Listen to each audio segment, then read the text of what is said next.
Yup, recording चालू हो चुकी है। I share my screen. Visible है ना स्क्रीन सबको? स्लाइडो लिंक वगैरह डाल देना हाँ। यार चैट में, ताकि ये लोग रिप्लाई करते रहे वहाँ पे। कूल। एंड में बात करते हैं यार अपन हैकेथॉन का एक बार, ये सब चीज़ें ख़त्म करने के बाद में, जब चिल सीन रहेगा थोड़ा। कूल। तो बिफोर वी बिगिन विद आज का स्टफ, किसी को कल के किसी भी चीज़ में कुछ डाउट है तो डाल सकता है चैट पे। एंड मतलब कुछ डाउट है तो एक बार बता दो, और else will begin with more new specially stuff. With the null वाला थिंग जो कल मतलब हाँ, लास्ट में बताया था, आई गेस थोड़ा कंफ्यूजिंग हो सकता है। तुम लोगों ने जाके एक बार देखा भी होगा, एंड रिसोर्सेज में भी वो पूरा कोड स्निपेट दे दिया था, तो होपफुली तुमने ट्राई करा होगा and now you have a better understanding of null वाली चीज़, होपफुली। कूल है। अगर कोई को डाउट नहीं है तो अपन चालू कर लेते हैं फिर। ठीक है। एंड बुला लेना यार अपने फ्रेंड्स को, या जिसको भी ग्रुप में एक बार रिमाइंडर्स अगर डाल दो कि नया अपन पार्ट स्टार्ट कर रहे हैं। ठीक है। तो चालू करते हैं यार। कल अपन फ्लटर, मतलब अपन देख रहे थे कि फ्लटर, मतलब अपन फ्लटर अभी चालू नहीं कर रहे, एक तरीके से अपन डार्ट के बेसिक समझने का ट्राई कर रहे हैं। तो अपन ने कल बहुत सारी चीज़ें देखी थी, डेटा टाइप्स देखे थे डार्ट में क्या क्या होते हैं। अपन ने नल सेफ्टी देखी थी, अपन ने देखा था कॉन्स फाइनल में क्या अंतर होता है, एक रन टाइम होता है, एक कंपाइल टाइम होता है। ठीक है। इसके अलावा भी अपन ने बहुत सारी चीज़ें देखी थी कल। तो वही सारा डार्ट का जो बेसिक है अपन अब उसे कैरी फॉरवर्ड कर रहे हैं। एंड और जो प्रोग्रामिंग लैंग्वेज स्पेसिफिक चीज़ें होती हैं, जैसे फंक्शंस होते हैं, इफ एल्स होते हैं, फॉर लूप्स होता है, वो सब अपन अभी आज सीखेंगे कि डार्ट में कैसे चलती हैं वो सब चीज़ें। तो the very first thing that will talk about is, let's talk about if else I guess. Functions पे भी आते हैं अपन, तो अभी के लिए इसको कमेंट आउट कर लेते हैं हाँ। अपन। इफ एल्स के बारे में सीख लेते हैं। तो बहुत सिंपल है यार, जैसे सी प्लस प्लस में रहता है, ऑलमोस्ट हर प्रोग्राम लैंग्वेज में यही सिंटैक्स रहता है, सब में बल्कि यही है। थोड़े बहुत में अलग अलग रहता है। तो वही इफ कंडीशन, एंड अगर ये कंडीशन सेटिस्फाइड होगी तो ये वाला स्टेटमेंट चलेगा। ठीक है। तो अ, अ, यहाँ पे लिख देते हैं अपन हाई फ्रॉम इफ ब्लॉक। ठीक है। एंड अगर कंडीशन फेल हुई तो ये वाला चलेगा। तो इफ एल्स सबको पता है, कंडीशनल स्टेटमेंट्स हैं। ठीक है। तो अपन को कोई टास्क करना है कंडीशनली, तो अपन इफ एल्स का यूज़ करते हैं, हाई फ्रॉम एल्स ब्लॉक। ठीक है। तो अपन इसको एक बार टेस्ट करते हैं। तो अपन ने बोला कि प्रिंट अपन का ने, वो। हाँ हाँ मैं कर रहा हूँ, एक सेकेंड। अपन ने एक वेरिएबल डिक्लेयर करा है num1। ठीक है, जिसकी वैल्यू है 10। अपन ने यहाँ पर बोला num1 की वैल्यू अगर 10 के इक्वल है तो ये ब्लॉक चलेगा। एंड अगर नम की वैल्यू 10 के इक्वल नहीं है तो ये वाला ब्लॉक चलेगा। आई होप इतना सबको क्लैरिटी है कि इफ एल्स में अगर ये कंडीशन, ये जो भी यहाँ पे तुम लिख रहे हो, जो भी लिख रहे हो, चाहे बड़े से बड़ा कितना ही बड़ा यहाँ पे कंडीशन लिखो, अगर वो ट्रू यील्ड करता है ना तो ये वाला ब्लॉक चलेगा, एंड मतलब ये वाला ब्लॉक चलेगा। एंड अगर वो फॉल्स यील्ड करता है तो ये वाला ब्लॉक चलेगा। आई होप तुम सबको इसकी क्लैरिटी है। एंड आई होप इसमें किसी को कंफ्यूजन नहीं है कि सिंगल इक्वल टू से असाइनमेंट होता है एंड डबल इक्वल टू से कंपैरिजन होता है। जावास्क्रिप्ट में जाओगे तो ट्रिपल इक्वल टू भी मिलेगा वहाँ पे। ठीक है। बट डार्ट में डबल इक्वल टू से चलता है। एंड ये इक्वल टू है, ये नॉट इक्वल टू है, एंड ये ग्रेटर देन इक्वल टू है, ये लेस देन इक्वल टू है, और ये सिंपली लेस देन है, एंड ये सिंपली ग्रेटर देन है। तो नॉर्मल वही जो ऑपरेटर्स होते हैं बाकी सारी प्रोग्रामिंग लैंग्वेजेस में, वही सारे ऑपरेटर्स यहाँ पे है। तुम अलग अलग कंडीशंस बना सकते हो यहाँ पे, और उनके बेसिस पे टेस्ट कर सकते हो। एंड अगर वो पूरी कंडीशन ट्रू या फॉल्स जो भी यील्ड करेगी, उस बेसिस पे डिफरेंट ब्लॉक्स का कोड एग्जीक्यूट होगा। तो अपने केस में अगर अपन देखें तो num1 की वैल्यू एक्चुअल में 10 है भी, तो ये पूरे स्टेटमेंट की वैल्यू ट्रू है।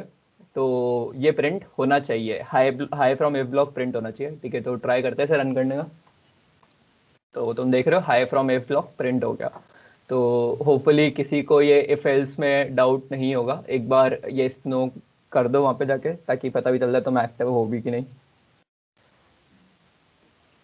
अ, चले जाओ यार, एक बार इफ एल्स में यस नो कर दो, सब लोग कर देना यार। ठीक है।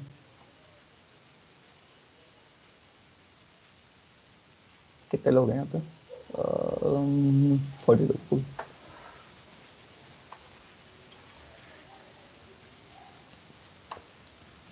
अच्छा, एक चीज़ और बोल रहे हैं, ठीक है। तो मेन सीन वही रहता है कि अपन कोई भी चीज़ सीखना चालू करते हैं तो इनिशियली बहुत टफ लगती है, बट रोज रोज वही चीज़ करोगे तो ऑटोमेटिकली ग्रास्प मतलब तुम्हारी उस पे पकड़ बनने लगती है एंड तुम्हें समझ आने लगती है चीज़ें। तो फॉर एग्जांपल जैसे कल अपन ने देखा था, जैसे खूब सारे लोग आ गए थे फ्लटर सीखना है, ऐप बनाएंगे ऐप बनाएंगे, बट आज अपन सिर्फ 42 लोग रह गए हैं ठीक है। तो मतलब होप नहीं लूज करनी है, even if you don't get stuff in the first को, ट्राई करो कि खुद से थोड़ा बाद में रिकॉर्डिंग देखो, खुद से थोड़ा ट्राई करो, खेलो यहाँ पे डार्ट पैड पे कुछ लिख के।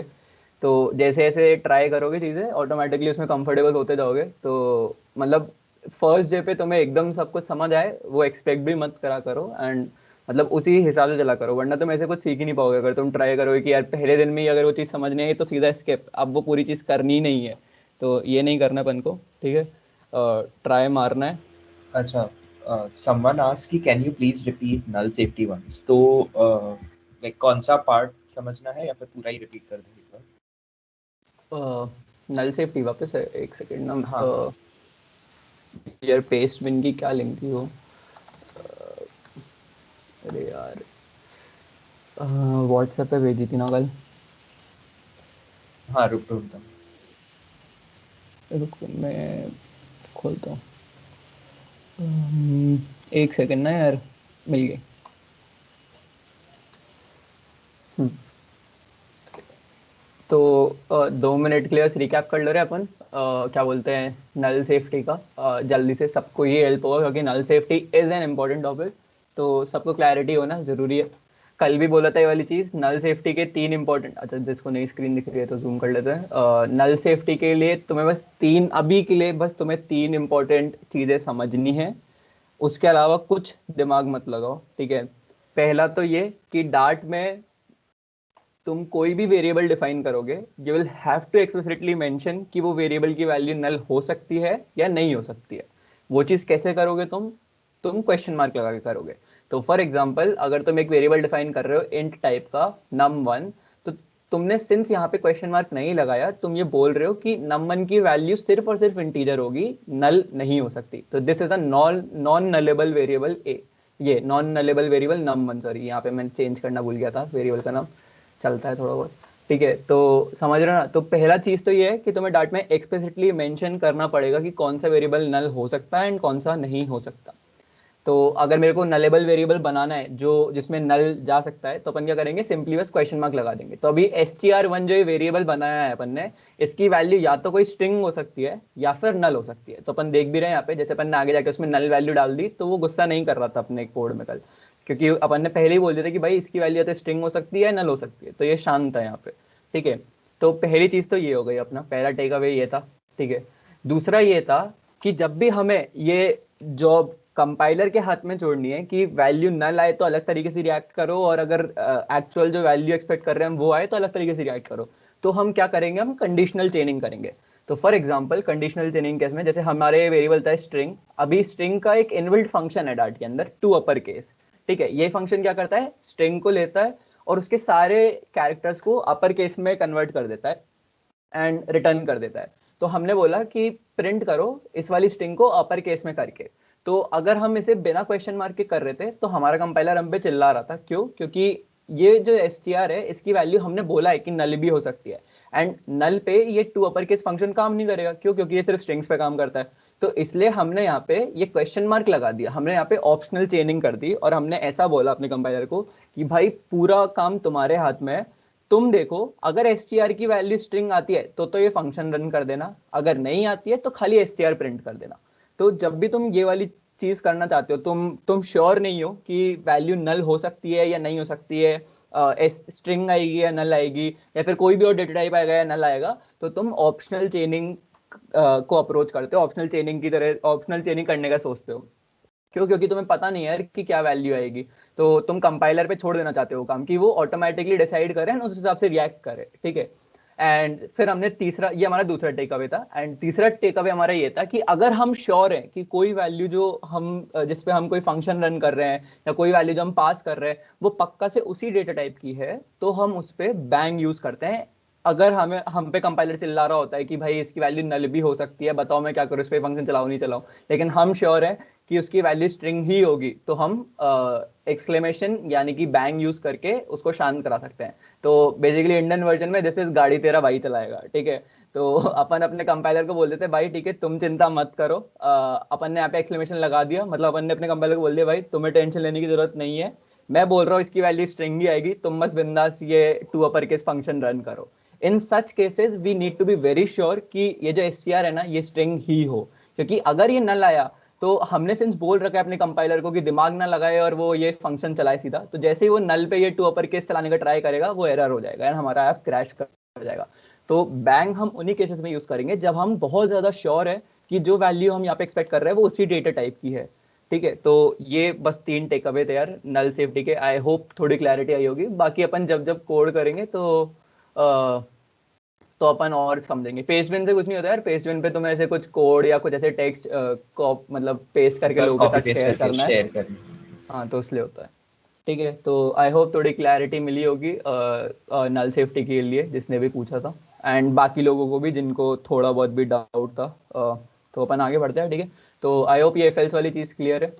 अभी हर्ष शुरू हो जाओ भाई for loop Yeah, let's go on to actually for loop के पहले I wanted to cover two more things. तो हाँ let's do ternary. तो ternary operator I guess तुम लोग ने C++ में भी देखा होगा, जो क्वेश्चन मार्क एंड कोलन के साथ, मतलब सेम चीज डार्ट में भी होती है। लाइक यू डू, हाँ ठीक है, for example number equal to 10 question mark something and ठीक है। हाँ, सो ये कोड का मतलब समझते हैं। सो लाइक क्वेश्चन मार्क के जो पहले है वो जो कंडीशन है, अगर वो चीज ट्रू हुई तो क्वेश्चन मार्क के इमीडिएटली बाद जो है वो चीज रन होगी, ठीक है। और अगर वो फॉल्स हुआ तो कोलन के बाद वाली चीज लाइक रन होगी, ठीक है। तो in this case number equal to 10 है तो ये condition will evaluate to true, so we'll get print is 10। Otherwise अगर 10 से हम कुछ चेंज कर दे ऊपर उसकी वैल्यू, हाँ, then we'll get is not 10। Is not मतलब इन दिस केस इट्स 10 हाँ, बट मतलब हमने सॉरी मेरे प्रिंट, को हाँ यहाँ ठीक है चेंज समझ, करना है। इट्स फाइन हाँ इट्स फाइन। हाँ, सो ये basically just we use this quite a lot with like Flutter widgets, कि अगर हमें सपोज कोई चीज कंडीशनली दिखानी है, लाइक अगर कोई यूजर साइंड इन है तो ये करो वरना कुछ और दिखाओ, समथिंग लाइक हाँ दैट। तो and along with this there is one more thing, एक और ऑपरेटर है जो कल हमने नल सेफ्टी के साथ इंट्रोड्यूस नहीं किया था, but it is question mark operator, okay. बता रहे क्या, ओके। हाँ ठीक है, बता ही देते हैं।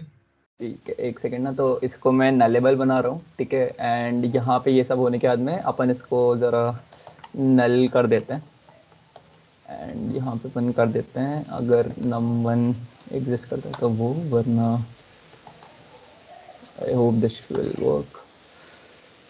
हाँ या so what does this code mean, num1 question mark hello, right. So इसका मतलब ये हुआ कि अगर num1 नल नहीं है। है, मतलब हाँ अगर मतलब है नल तो हेलो आएगा, हम्म, और अगर नल नहीं है वो, मतलब कोई इंटीजर वैल्यू है तो वो प्रिंट हो जाएगा। तो मतलब तुम्हें बस मतलब ये यूज करेंगे तो और इन सब की क्लैरिटी आएगी। तो मतलब बेसिकली तुम्हें ये देख के समझ आ रहा होगा यार। तो इसको बस मतलब ये जरा सा स्टेटमेंट बस बेसिकली ये है कि अगर ये वाली वैल्यू नल है तो ये होगा, अगर नल नहीं है तो यही होगा, बस दैट्स इट। तो मतलब ज्यादा कंफ्यूज मत होना, ये सब शॉर्ट हैंड्स हैं थोड़े बहुत जो अपन यूज करते हैं। अब यही पूरी चीज अपन बहुत अगर एकदम एक्सप्लिसिटली लिखना चाहते हैं तो अपन ऐसे कुछ करते हैं, num1 अगर not equal equal equal to to null हुआ नल तो है, ऐसे। हाँ तो ये करो, वरना एल्स ये करो, तो समझ रहे हो। तो ये सब शॉर्ट हैंड्स हैं, अपन को यही पूरा इतना लंबा कोड अगर इतने से पार्ट में करना है तो अपन ऐसे कर सकते हैं। बट ये शॉर्ट हैंड्स जो है वो यूज करते करते और ज्यादा इन पे हाथ बैठेगा एंड समझ आएगा कि कैसे कैसे यूज कर रहा है। ये अभी रिसेंटली ही इंट्रोड्यूस हुए हैं डार्ट एंड फ्लटर में, थोड़ा ऐसे सिंटैक्स वाइज इंप्रूवमेंट्स करने के लिए। तो yes this is very cool and मतलब इसका तुम लोगों बहुत को भी। फैंसी नाम भी है, हाँ क्या है वैसे मेरे को भी नहीं नलिश मालूम। कोएलेसेंस। अरे भाई भाई ठीक है। तो हाँ, ये सब जो भी है, ये नाम है इसका, ठीक है। तो मतलब ये सब बस ऐसे तुम्हें किसी के आगे फ्लॉन्ट करना हो ना, तुम्हें बोलना हो कि भाई तुझे डार्ट आती है, नहीं आती है, मेरे को आती है, और तुम्हें फ्लॉन्ट करना हो, तो ये सब चीजें दिखा सकते हो तुम मुझे, ठीक है।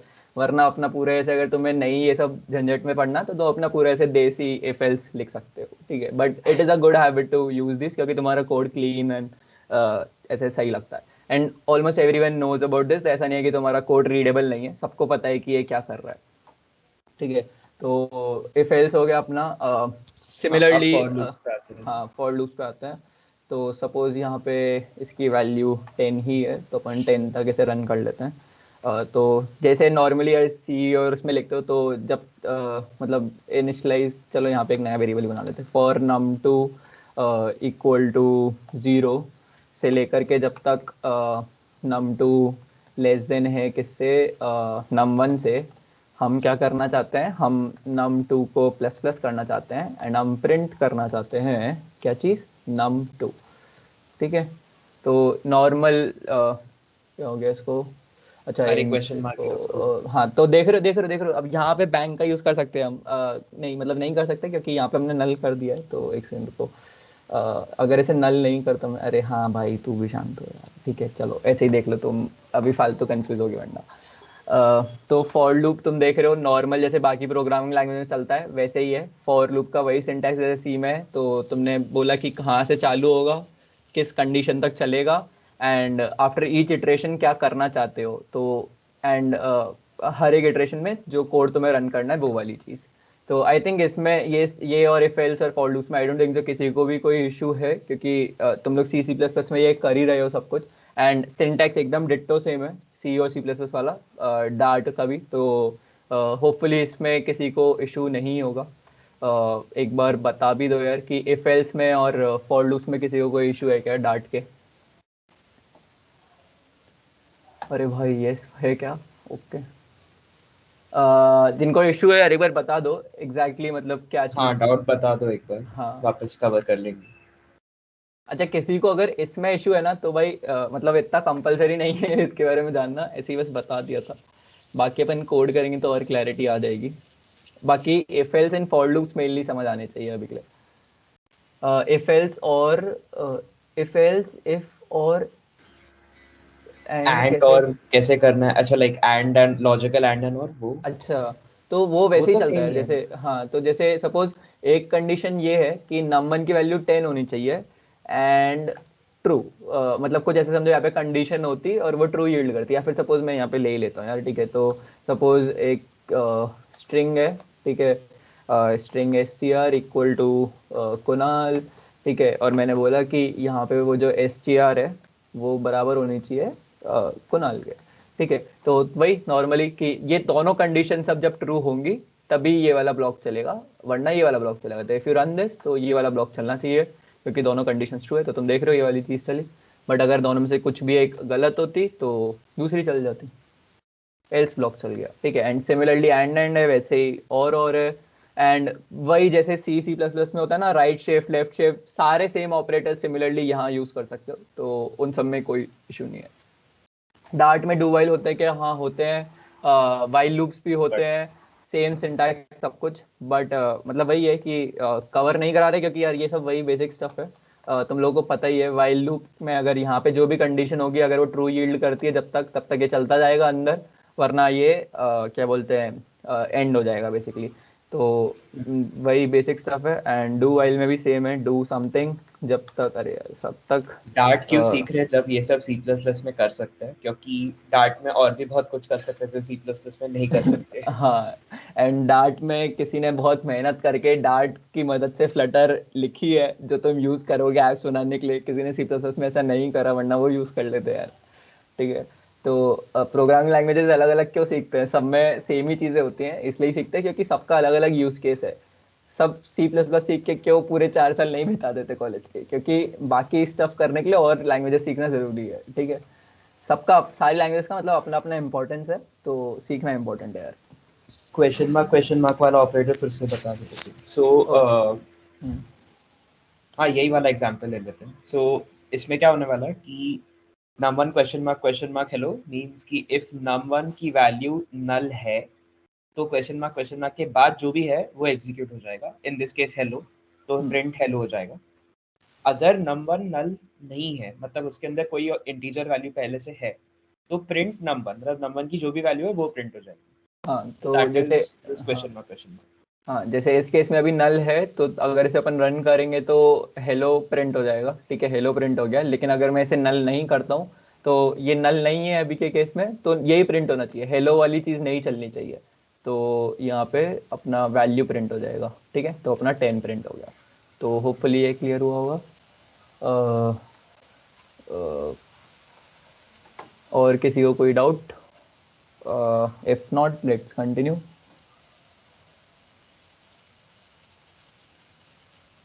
फॉर लूप में एक और सिंटैक्स बताना था, वो फॉर इन वाला। हाँ हाँ, फॉर ईच वाला, ठीक है। हाँ ठीक है, फॉर चलो ईच नहीं, तो फॉर इन वाला ना। लिस्ट एक डिक्लेयर कर लेता हूँ। तो एक लिस्ट डिक्लेयर कर लेते हैं यार अपन, ठीक है। लिस्ट ऑफ, चलो एंटी ले लेते हैं अभी के लिए। एंड अरे यार, एक सेकेंड।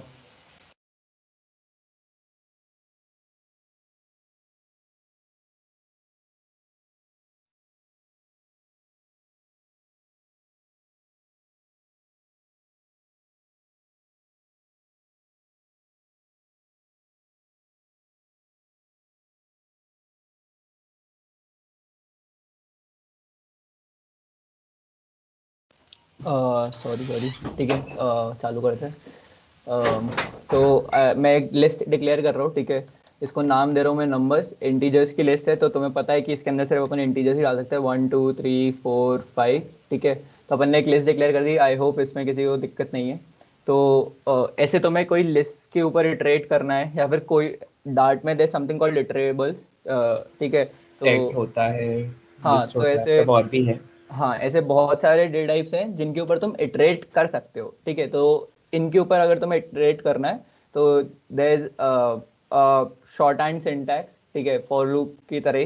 तो तुम ऐसा कुछ लिख सकते हो कि for num in numbers Python print वाले रिलेट करेंगे सेम नम। सिंटैक्स से पूरा। तो एक बार पहले चला के देख लेते हैं कि ये कर क्या रहा है। अरे यार, इंट नम, आई थिंक उसी का ही पंगा ना, हाँ। तो तुम लोग देख रहे हो ये क्या हुआ। तो ये वाला जो सिंटैक्स है, ये बेसिकली क्या कर रहा है कि ये बोलता है कि ये जो नंबर्स वाली लिस्ट है ना, या जो भी इटरेबल है, उसके हर एक वैल्यू को ये नम मान रहा हूं मैं ये। और ये कितनी बार चलेगा, जब तक ये नंबर्स में वैल्यूज एग्जिस्ट कर रहे हैं, ठीक है। एंड हर एक इटरेशन पे हमें क्या कोड एग्जीक्यूट करना है, ये करना है।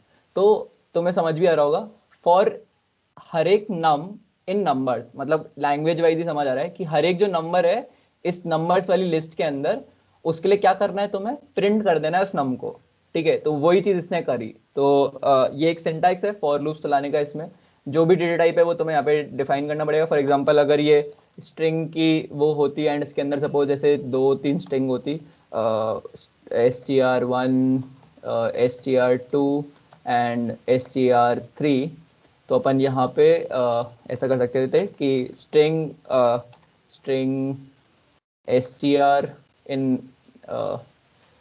String, spelling.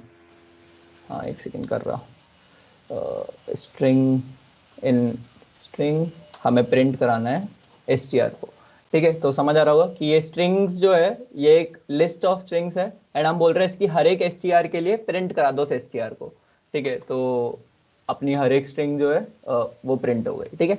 तो बस एक सिंटैक्स है, मतलब ये सब वही है यार। डार्ट में तुम्हें कूल बनना है ना, तो ऐसे बस सिखा रहे हैं ऐसे ही, कि तुम्हें कहीं पे फ्लॉन्ट करना हो कि भाई मेरे को तो ये फॉर लूप का सिंटैक्स भी आता है, तेरे को आता है क्या। तो उस सब के लिए बस ये इसी की तरह एक और होता है। तो तुम मैं वापस ऐसे नंबर्स में चेंज कर रहा हूँ, थोड़ा इजी है लिखना। नंबर्स हो गए। ये सब शांत, जावास्क्रिप्ट में भी अवेलेबल है, तो मतलब अरे शांत क्यों नहीं हो इट्स रहा जस्ट अ है? क्लीनर सिंटैक्स, अच्छा मतलब मैंने वो स्ट्रिंग, नॉर्मल फाइल, हाँ, नॉर्मल फॉर लूप से। डेटा टाइप भी रहेगा ना। हाँ कूल। और इसी के जैसे एक और सिंटैक्स है, तो जैसे अपनी नंबर्स जो है वो एक लिस्ट ऑफ नंबर्स है, तो अपन यहाँ पे कर सकते हैं कुछ ऐसा, नंबर्स डॉट फॉर ईच, ठीक है। तो मैं समझ ही आ रहा होगा भाई, नाम से समझ आ रहा है कि नंबर्स के अंदर, नंबर्स जो लिस्ट है उसकी हर एक वैल्यू के लिए कुछ करो, ठीक है। For each value do something. तो अपन इसके अंदर एक कॉल बैक पास कर सकते हैं। तो कॉल बैक्स जिन लोगों को नहीं पता है क्या होते हैं, एक सेकंड को बता रहे हैं। एंड इसके अंदर वैल्यू या फिर नम डाल सकते हैं, एंड कोलन एंड इधर प्रिंट नम। कूल। तो जिन लोगों को इसको कमेंट आउट कर, जिन लोगों को कॉल बैक्स नहीं पता है क्या होता है, तो जैसे ये खुद में एक फंक्शन है, फॉर ईच क्या है, खुद में एक फंक्शन है। और तुम क्या बोल रहे हो, इस फंक्शन में हर एक इटरेशन के लिए ये वाला अंदर वाला फंक्शन चलेगा, ठीक है। तो ऐसे समझो कि मतलब फर्स्ट ईयर वालों के लिए ये, तो ऐसे कुछ चीज को, ऐसे कुछ फंक्शंस को कॉल बैक्स कहते हैं, ठीक है। जो ऐसे फंक्शन में तुम मतलब कुछ ऐसे टास्क होने के बाद तुम बोल रहे हो कि ये फंक्शन चलेगा, तो ये सब जो है ये कॉल बैक्स कहलाते हैं। तुम्हें और क्लैरिटी आएगी जब तुम कोडिंग करोगे और ज़्यादा लैंग्वेजेस में एंड डार्ट में भी इन जनरल की कॉल बैक्स क्या होता है। बट अभी के लिए समझो कि ये जो फॉर ईच वाला जो फंक्शन है, जो नंबर्स वाली लिस्ट के ऊपर चल रहा है या कोई भी और इन जनरल इटरेबल के ऊपर चलेगा, उसमें हम एक फंक्शन पास कर सकते हैं। उस फंक्शन का जो एक फर्स्ट पैरामीटर होता है वो वैल्यू होती है, हर एक वैल्यू होती है जिसके ऊपर तुम उस पर्टिकुलर टाइम पे इटरेट कर रहे होते हो। तो पहले 1 जाएगा, उसके लिए ये वाला लाइन चलेगा, फिर 2 जाएगा, उसके लिए ये वाला लाइन चलेगा, फिर 3 जाएगा, उसके लिए ये वाला लाइन चलेगा, एंड सो ऑन। तो अगर अपन इसे रन करेंगे तो वापस अपना 1 2 3 4 5 प्रिंट हो जाएगा, ठीक है। तो ये भी एक और सिंटैक्स है इटरेबल्स के ऊपर इटरेट करने का। तो फॉर ईच वाला सिंटैक्स है, एंड मैप रहने देता है, ठीक है।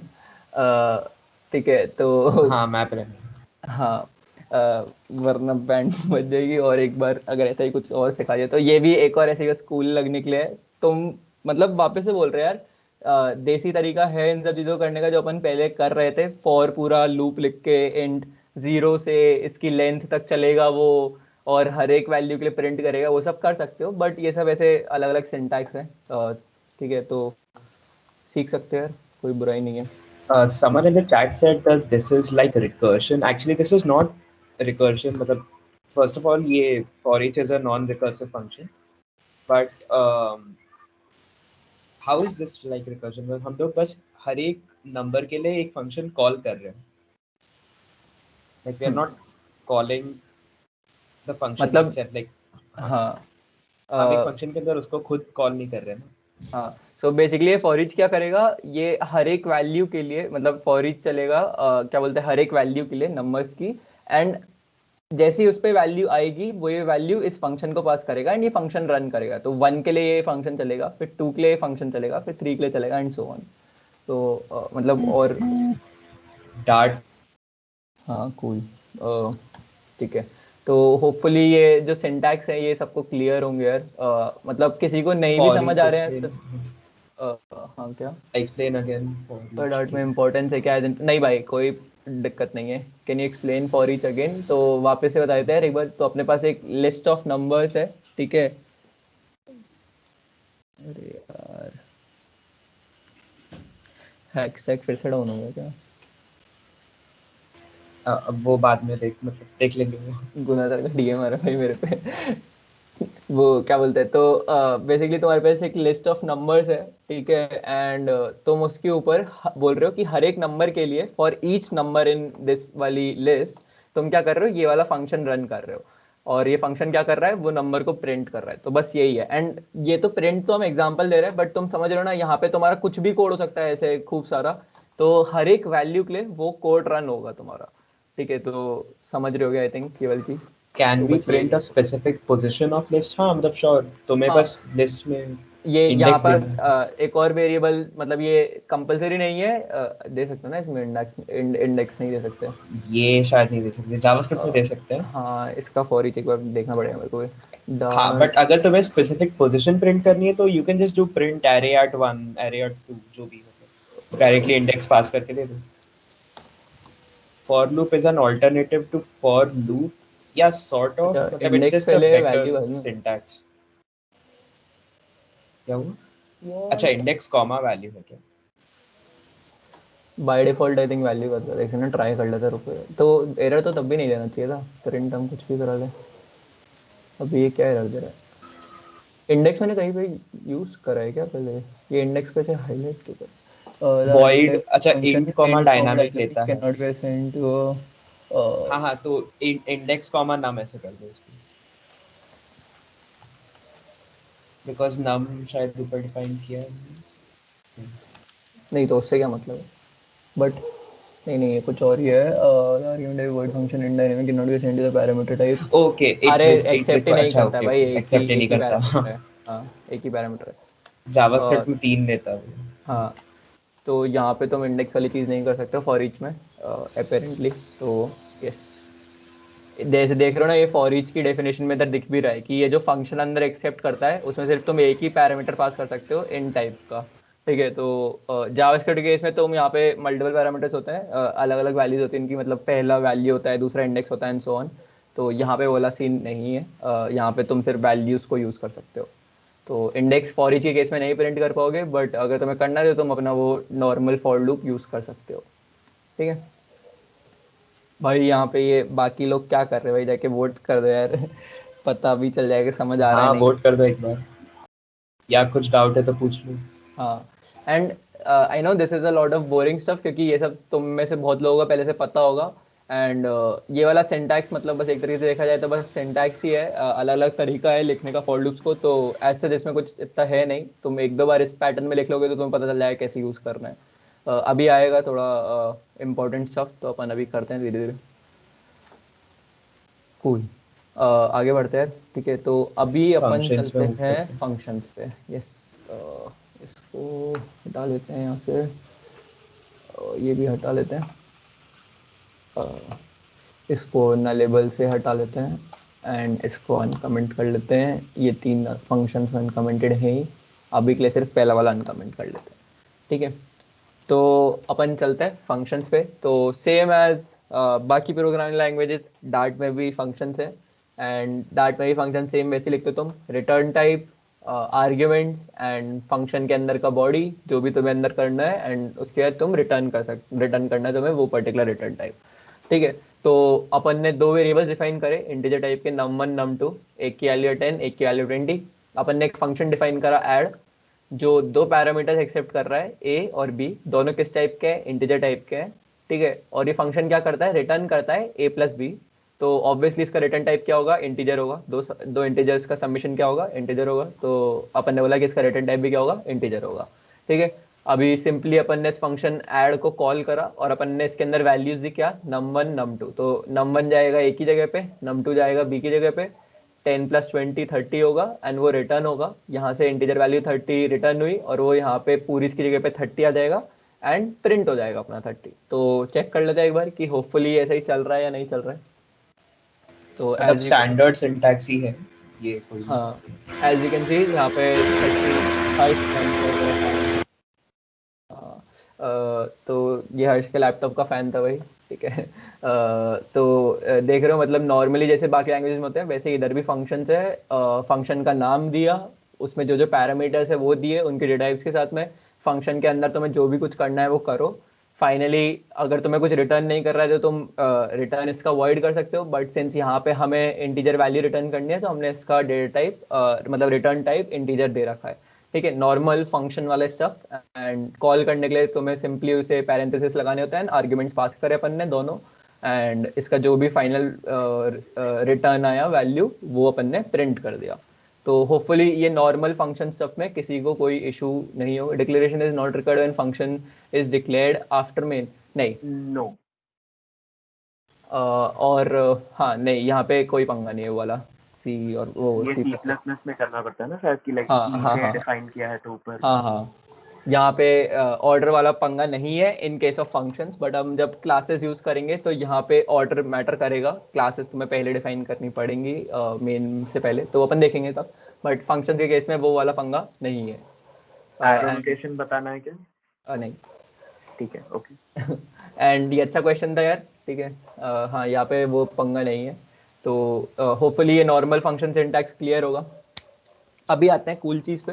तो डार्ट के केस में this type of arguments are called positional arguments. तो पोजिशनल आर्ग्यूमेंट्स क्या होते हैं कि तुमने फंक्शन में डिफाइन कर दिया कि जो पहला आर्ग्यूमेंट आएगा वो इंटीजर टाइप को होगा, इंटीजर टाइप का होगा एंड वो ए होगा। एंड दूसरा आर्ग्यूमेंट इंटीजर टाइप का होगा एंड वो जो भी वैल्यू होगी वो बी में जाएगी। ठीक है, तो ये कहलाते हैं डार्ट में पोजिशनल आर्ग्यूमेंट। जब तुम इस फंक्शन को कॉल कर रहे हो तो तुम्हें ध्यान रखना पड़ेगा कि फर्स्ट पोजीशन पे कौन से डेटा टाइप का मेरे को भेजना है आर्ग्यूमेंट, एंड दूसरे पोजीशन पे कौन सा था, तीसरे पे कौन सा था, एंड सो ऑन। ठीक है, तो फॉर एग्जांपल अभी के लिए मैं अगर इसे यहाँ पे रिटर्न नहीं करूँ एंड मैं सिंपली से एक वॉइड फंक्शन मार्क कर दूँ एंड मैं बोलूँ कि इसका फर्स्ट पैरामीटर जो है वो एक स्ट्रिंग टाइप का है एंड दूसरा पैरामीटर ए टाइप का है, तो अभी के लिए मैं प्रिंट भी हटा रहा हूँ यहाँ से एंड मैं सिंपली इस फंक्शन को ऐड फंक्शन को कॉल कर रहा हूँ यहाँ पे। एंड अगर देख रहे हो यहाँ पे अपन ने बोला कि पहली वैल्यू स्ट्रिंग होनी चाहिए एंड दूसरी इंटीजर होनी चाहिए, लेकिन मैं अगर पहली वैल्यू इंटीजर दूं एंड दूसरी स्ट्रिंग देने का ट्राई करूँ तो ये मेरे पे चिल्लाएगा। क्यों? क्योंकि अपन ने जो ये आर्ग्यूमेंट है ये गलत दिया है। तो तुम देख रहे हो ये क्या कह रहा है, the argument type string can not be assign to a parameter of type integer. तो सही बात है, स्ट्रिंग में तुम इंटीजर डालने का ट्राई कर रहे हो और यहाँ पे स्ट्रिंग में ये इंटीजर टाइप का वैल्यू स्ट्रिंग में डालने का ट्राई कर रहे हो। तो this type of arguments in Dart are called positional arguments. तुमने जिस ऑर्डर में जिस डेटा टाइप के साथ डिफाइन करे हैं तुम्हारे आर्ग्यूमेंट, तुम्हें उसी ऑर्डर में उसी डेटा टाइप में देने पड़ेंगे तुम्हारे आर्ग्यूमेंट्स को। ठीक है, तो this is called positional arguments dart के केस में। बट देन इनके साथ दिक्कत क्या है कि सपोज अभी तो तुम्हारे पास सिर्फ एक आर्ग्यूमेंट है, तो ये सिर्फ दो आर्ग्यूमेंट है, तो तुम बहुत आसानी से याद रख सकते हो यार कि पहला आर्ग्यूमेंट कुछ है जो इस डेटा टाइप का है, दूसरा आर्ग्यूमेंट कुछ है जो इस डेटा टाइप का है। तो जब भी तुम फंक्शन को कॉल करोगे तुम्हें याद रहेगा यार कि पहला उस टाइप का था, चलो पास ऑन करते हैं, दूसरा उस टाइप का था, पास ऑन कर देते हैं। बट इमेजिन यहाँ पे 50 आर्ग्यूमेंट्स होते, 100 आर्ग्यूमेंट्स होते, तो तुम क्या करते? तुम ऑर्डर याद रखते कि यार पहला स्ट्रिंग था, फिर दूसरा इंटीजर था, तीसरा बूल था, फिर स्ट्रिंग था, ऐसे था। तो ये नहीं कर सकते ना अपन, पॉसिबल ही नहीं है ये। तो इसीलिए डार्ट में they introduce something called named arguments. तो नेम्ड आर्ग्यूमेंट्स क्या है? पहली चीज तो तुम्हें ये जो आर्ग्यूमेंट्स वाली चीज है तुम्हें इसे कर्ली ब्रैकेट से रैप करना पड़ेगा। ठीक है, तो अपन ने कर्ली ब्रैकेट से रैप करा, अभी रिक्वायर्ड वाली चीज हटाते हैं। ठीक है, जरा तुम्हें समझ आएगा क्या क्यों इंपॉर्टेंट है वो। ठीक है, तो तुम्हें कर्ली ब्रैकेट से रैप करना पड़ेगा एंड फिर नॉर्मली जैसे भी तुम अपने वेरिएबल डिफाइन करते हो वैसे तुम कर सकते हो यहाँ पे। तो तुम्हें जितने भी ऐसे आर्ग्यूमेंट्स यहाँ पे डिफाइन करने तुम कर सकते हो। एंड अभी जब तुम ये फंक्शन को कॉल कर रहे होगे ना, तो तुम कुछ इस तरीके से इस फंक्शन को कॉल कर सकते हो। वेरिएबल जो भी तुम्हारा यहाँ पे आर्ग्यूमेंट था उसका नाम कोलन उसकी वैल्यू, उसका नाम कोलन उसकी वैल्यू। ठीक है, बट अभी तुम देख रहे हो ये मुझ पे चिल्ला रहा है, रेड लाइन दे रहा है, वो क्यों? वो बताते हैं। तो इन केस ऑफ पोजिशनल आर्ग्यूमेंट्स, जो आर्ग्यूमेंट्स होते हैं ना वो बाय डिफॉल्ट कंपलसरी होते हैं। तो जैसे कि अगर मैं ये वाली लाइन को कमेंट आउट करूं एंड मैं यहाँ से अगर ये दोनों आर्ग्यूमेंट्स को उड़ा दूं तो ये मेरे पे कंपाइलर चिल्लाएगा। क्यों? क्योंकि तुम देख रहे हो यहाँ पे बोल रहे two positional arguments expected but zero found. मतलब उसने बोला कि दो आर्ग्यूमेंट्स को एक्सपेक्ट कर रहा था, एक इंटीजर ए और एक इंटीजर बी, बट एक भी नहीं मिला उसे। तो पोजिशनल आर्ग्यूमेंट्स के केस में जो आर्ग्यूमेंट्स होते हैं वो कंपलसरी होते हैं बाय डिफॉल्ट, तुम्हें देने ही पड़ेंगे वरना तुम पे चिल्लाएगा। But in case of named arguments ये कंपलसरी नहीं होते हैं। तो जैसे कि यहाँ पे अभी ये चिल्ला क्यों रहा है वो भी बताते हैं। अगर अभी के लिए मैं इसे यहाँ पे वॉइड कर दूं तो शांत हो तो जाएगा। भी वो चिल्लाएगा क्योंकि उसको वो इंट क्वेश्चन मार्क चाहिए। अच्छा, ओके ओके, समझा। हाँ, बताते हैं सब, रुको एक सेकेंड। हाँ, तो इन case of named arguments the arguments in case of named arguments जो आर्ग्यूमेंट होता है वो कंपलसरी नहीं होता है। तो for example I can, by default optional है वो। हाँ बाय डिफॉल्ट ऑप्शनल होते हैं। तो फॉर एग्जांपल मैं यहाँ पर ऐड टू वाला जो फंक्शन है उसे कॉल कर सकता हूँ सिंपली एंड बिना कोई भी आर्ग्यूमेंट पास करे। क्यों? क्योंकि ये सेमीकोलन का लिए रेड लाइन था। ठीक है, तो मैं इसे सिंपली कॉल कर सकता हूँ, ना मेरे को कोई ए वैल्यू देना पड़ा ना कोई बी वैल्यू देना पड़ा। तो by default these are optional in case of named arguments. But अगर तुम्हें वो वैल्यू देनी ही देनी है, मतलब तुम्हें कंपलसरी चाहिए ही चाहिए, जैसे कि अपने केस में था क्योंकि अपन एक इंटीजर रिटर्न कर रहे थे। अरे यार क्या हो गया, अपन जैसे कि एक इंटीजर रिटर्न कर रहे थे एंड अपन को इधर अंदर यहाँ पे उस पर एक कैलकुलेशन परफॉर्म करना था, तो ऑब्वियसली हमें वो आर्ग्यूमेंट्स चाहिए रहेंगे कैलकुलेशन करने के लिए। हम खाली पैरामीटर्स दे नहीं सकते और उन पर कुछ कैलकुलेशन थोड़ी ना परफॉर्म करेंगे। तो ऐसे केस में जहां तुम्हें नेम्ड आर्ग्यूमेंट्स यूज करने हो प्लस तुम चाहते हो कि वो कंपलसरी हो, मतलब यूजर को देने ही देने पड़े, तुम यहाँ पे एक रिक्वायर्ड कीवर्ड का यूज कर सकते हो। तुम यहाँ पे दोनों वैल्यूज को रिक्वायर्ड मार्क कर सकते हो। ठीक है। रिक्वायर्ड ये जो कीवर्ड है ना वो बहुत रिसेंट है, मतलब क्योंकि इसके पहले required was part of Flutter and not dart. तो अभी उन लोगों ने रिसेंटली उसको डार्ट में मूव कर दिया। हाँ, तो अभी मैंने यहाँ पे क्वेश्चन मार्क हटाए, बताते हैं अभी उसका भी कि क्वेश्चन मार्क क्यों लगाने पड़ रहे थे एंड अभी क्यों हटा सकता हूँ मैं उन्हें। ठीक है, तो तुमने देखा कि अपन ने जैसे ही यहाँ पे दोनों के आगे रिक्वायर्ड लगाया, अब यहाँ पे रेड लाइन आने लगी एंड ये क्या कह रहा है कि named parameters a is required but there is no corresponding argument. तो जैसे मैं अगर ए सेटिस्फाई कर देता हूँ, मैं बोल रहा हूँ कि ए की जगह पे num1 भेज रहा हूँ मैं, तब भी ये मेरे पे चल रहा है, क्यों? क्योंकि नेम्ड अभी अरे एक नेम्ड सेकंड, आर्गुमेंट है ना, तूने ओ पास कर सॉरी दिया। मैं पास गलत तरीके से कर रहा हूँ। तो तुम देख रहे हो नेम पैरामीटर को ऐसे करके पास करना पड़ेगा, बट अभी भी चिल्ला रहा है, क्यों? क्योंकि बी भी रिक्वायर्ड है, दोनों ही रिक्वायर्ड है, तो मेरे को बी भी पास करना पड़ेगा।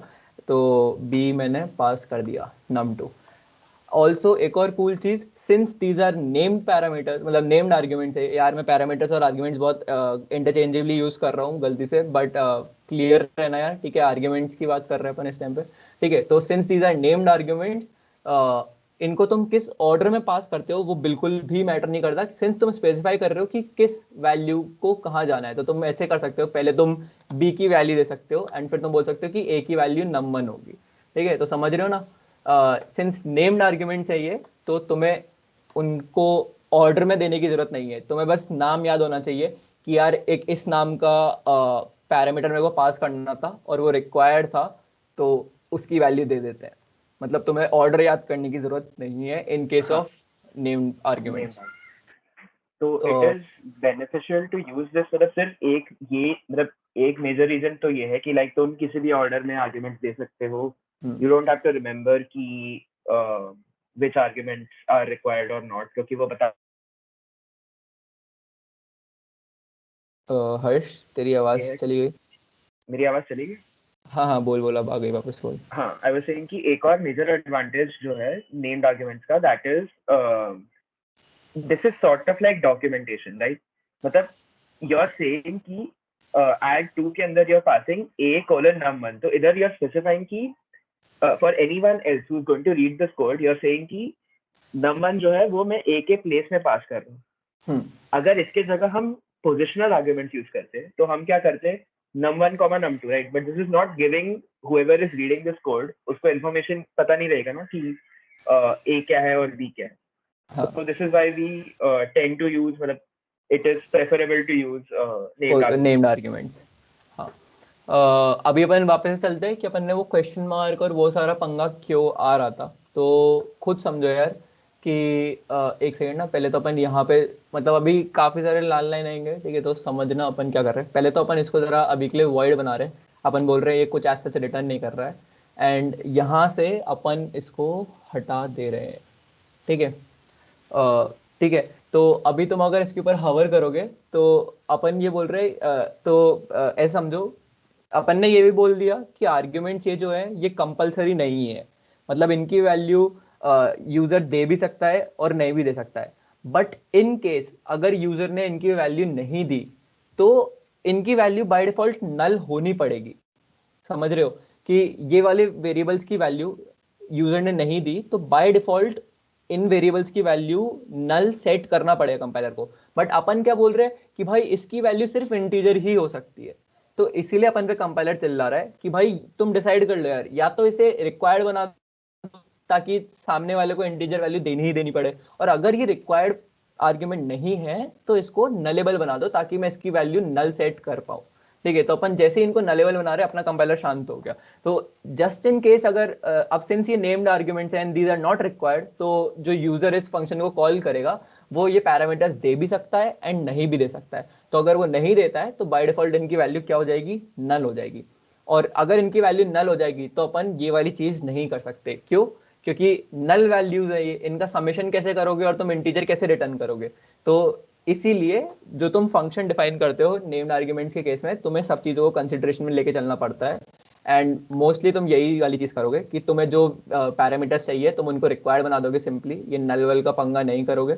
तुम बोलोगे भाई ये वेरिएबल देना भी ज़रूरी है, ये वेरिएबल देना भी ज़रूरी है, एंड उनका समेशन वगैरह करके मैं रिटर्न कर रहा हूँ एक integer value, and named parameters है ये, तो तुम आराम से इन्हें पास कर सकते हो यहाँ पे, ठीक है? तो होपफुली ये नेम्ड पैरामीटर वाली चीज इसमें भी सी प्लस प्लस जैसे फंक्शन में हम पास करते हैं उसमें ही You चेंज mean होती है। pass हाँ by हाँ, value, pass by reference, वो वाली चीज मतलब वो कि बोल क्या? रहा है कि ये वाले वेरिएबल की वैल्यू चेंज नहीं होगी, ये अलग से वेरिएबल बन रहे हैं, उनकी वैल्यू ही मतलब उनमें बेसिकली हाँ शिफ्ट हाँ हो रही है वैल्यू।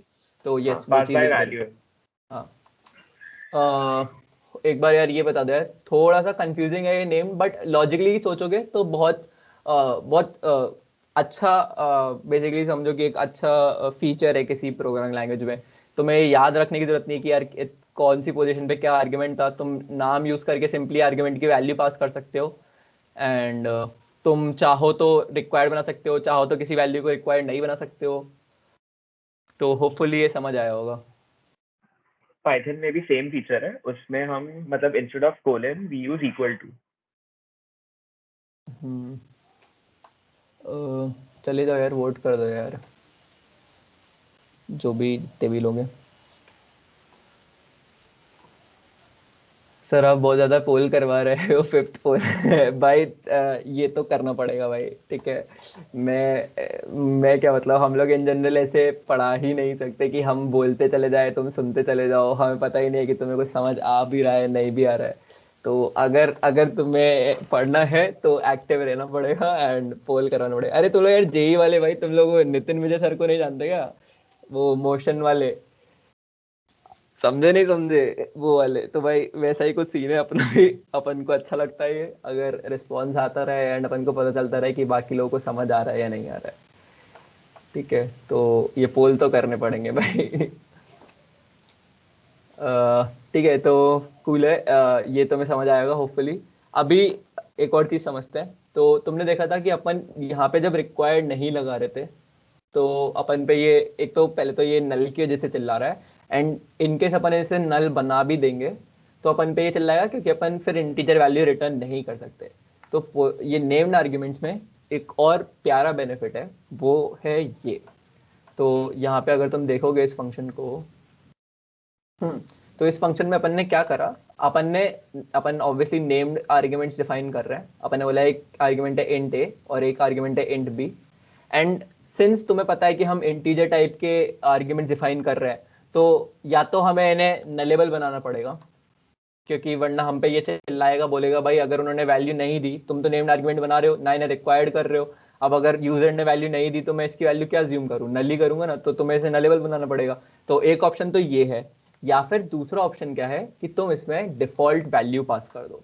तो हमने क्या बोला कि दो नेम्ड आर्ग्यूमेंट्स है ए और एक है बी, और उन दोनों की बाय डिफॉल्ट वैल्यूज क्या है, जीरो है।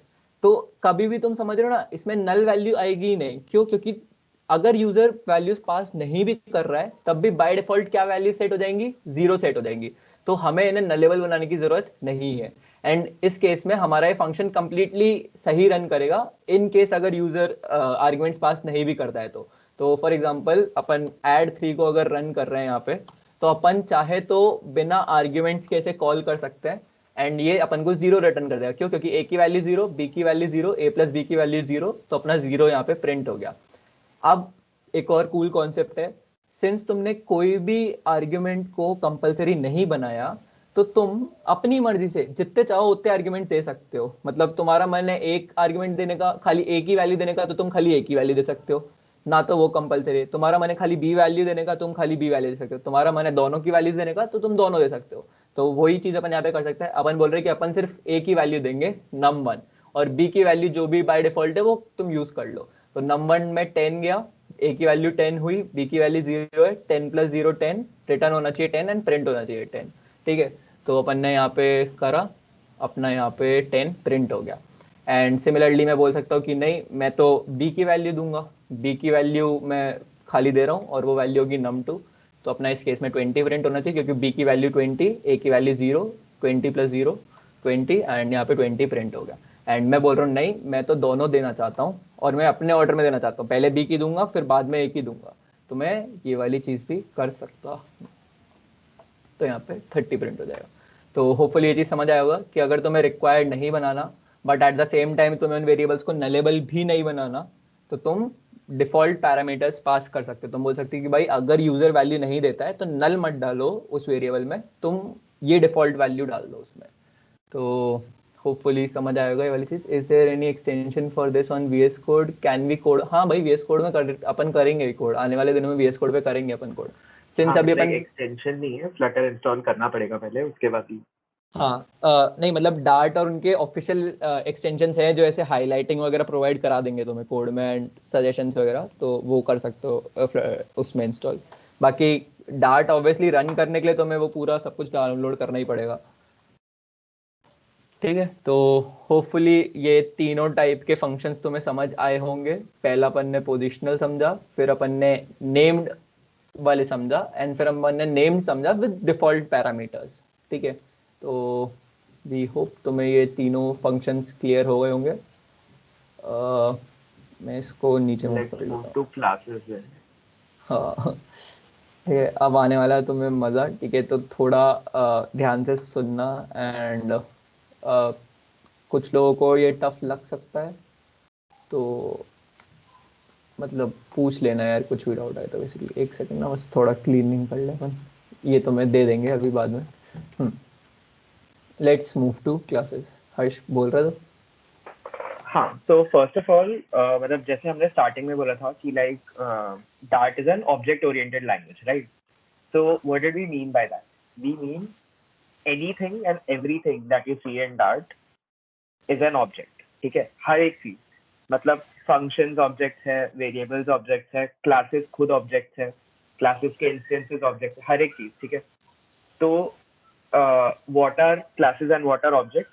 मतलब टेक्स्ट बुक डेफिनेशन जो है कि class is a blueprint for a set of objects, मतलब कि वो डिफाइन करता है कि इस टाइप के ऑब्जेक्ट्स की क्या क्या प्रॉपर्टीज होंगी, क्या क्या मतलब उसमें वैल्यूज हो सकती हैं, मेथड्स हो एंड सकते हैं उसके। हाँ मेथड्स भी हो सकते हैं उसके।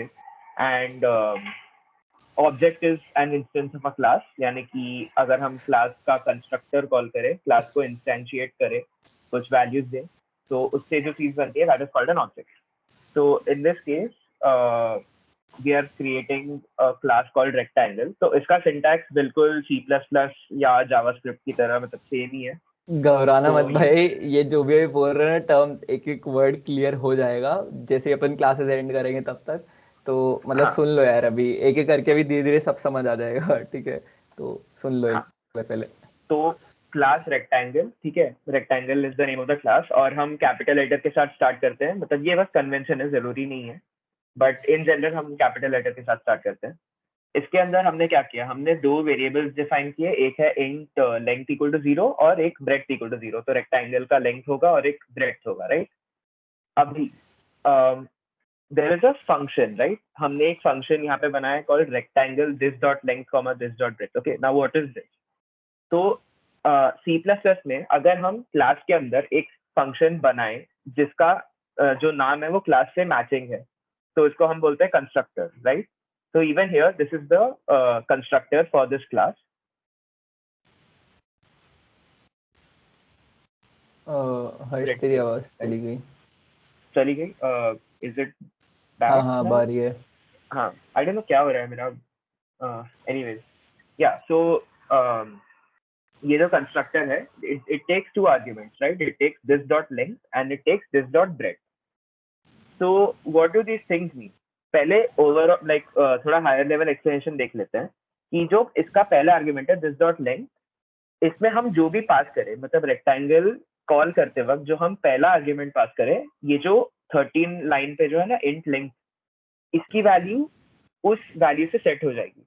मतलब if I do rectangle 5,10, then length की वैल्यू हो जाएगी 5 और ब्रेड की वैल्यू हो जाएगी 10। Okay, so that's what this line means. अभी तुम लोग सोच रहे होगे मे बी ये दिस डॉट क्या है, राइट? तो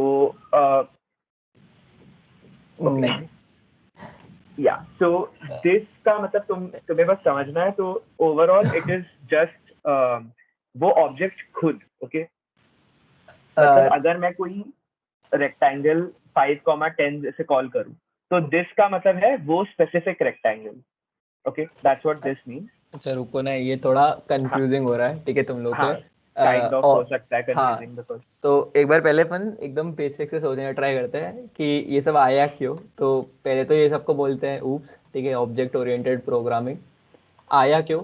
तो ऐसे सोचो कि तुम कोई रेक्टेंगल, मतलब सब सोचो तुम कोई रेक्टेंगल, मतलब तुम्हारे कोड बेस में तुम मल्टीपल रेक्टेंगल्स के साथ डील कर रहे हो।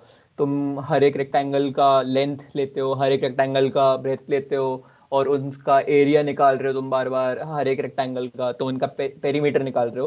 तो तुम सोचो कि सपोज तुम्हारे कोड में 4-5 रेक्टेंगल है, तो तुम्हें हर एक का ऐसे करना पड़ेगा ना कि इंट रेक्टेंगल 1 लेंथ, ठीक है, तुम ऐसे मल्टीपल वेरिएबल्स डिफाइन करोगे।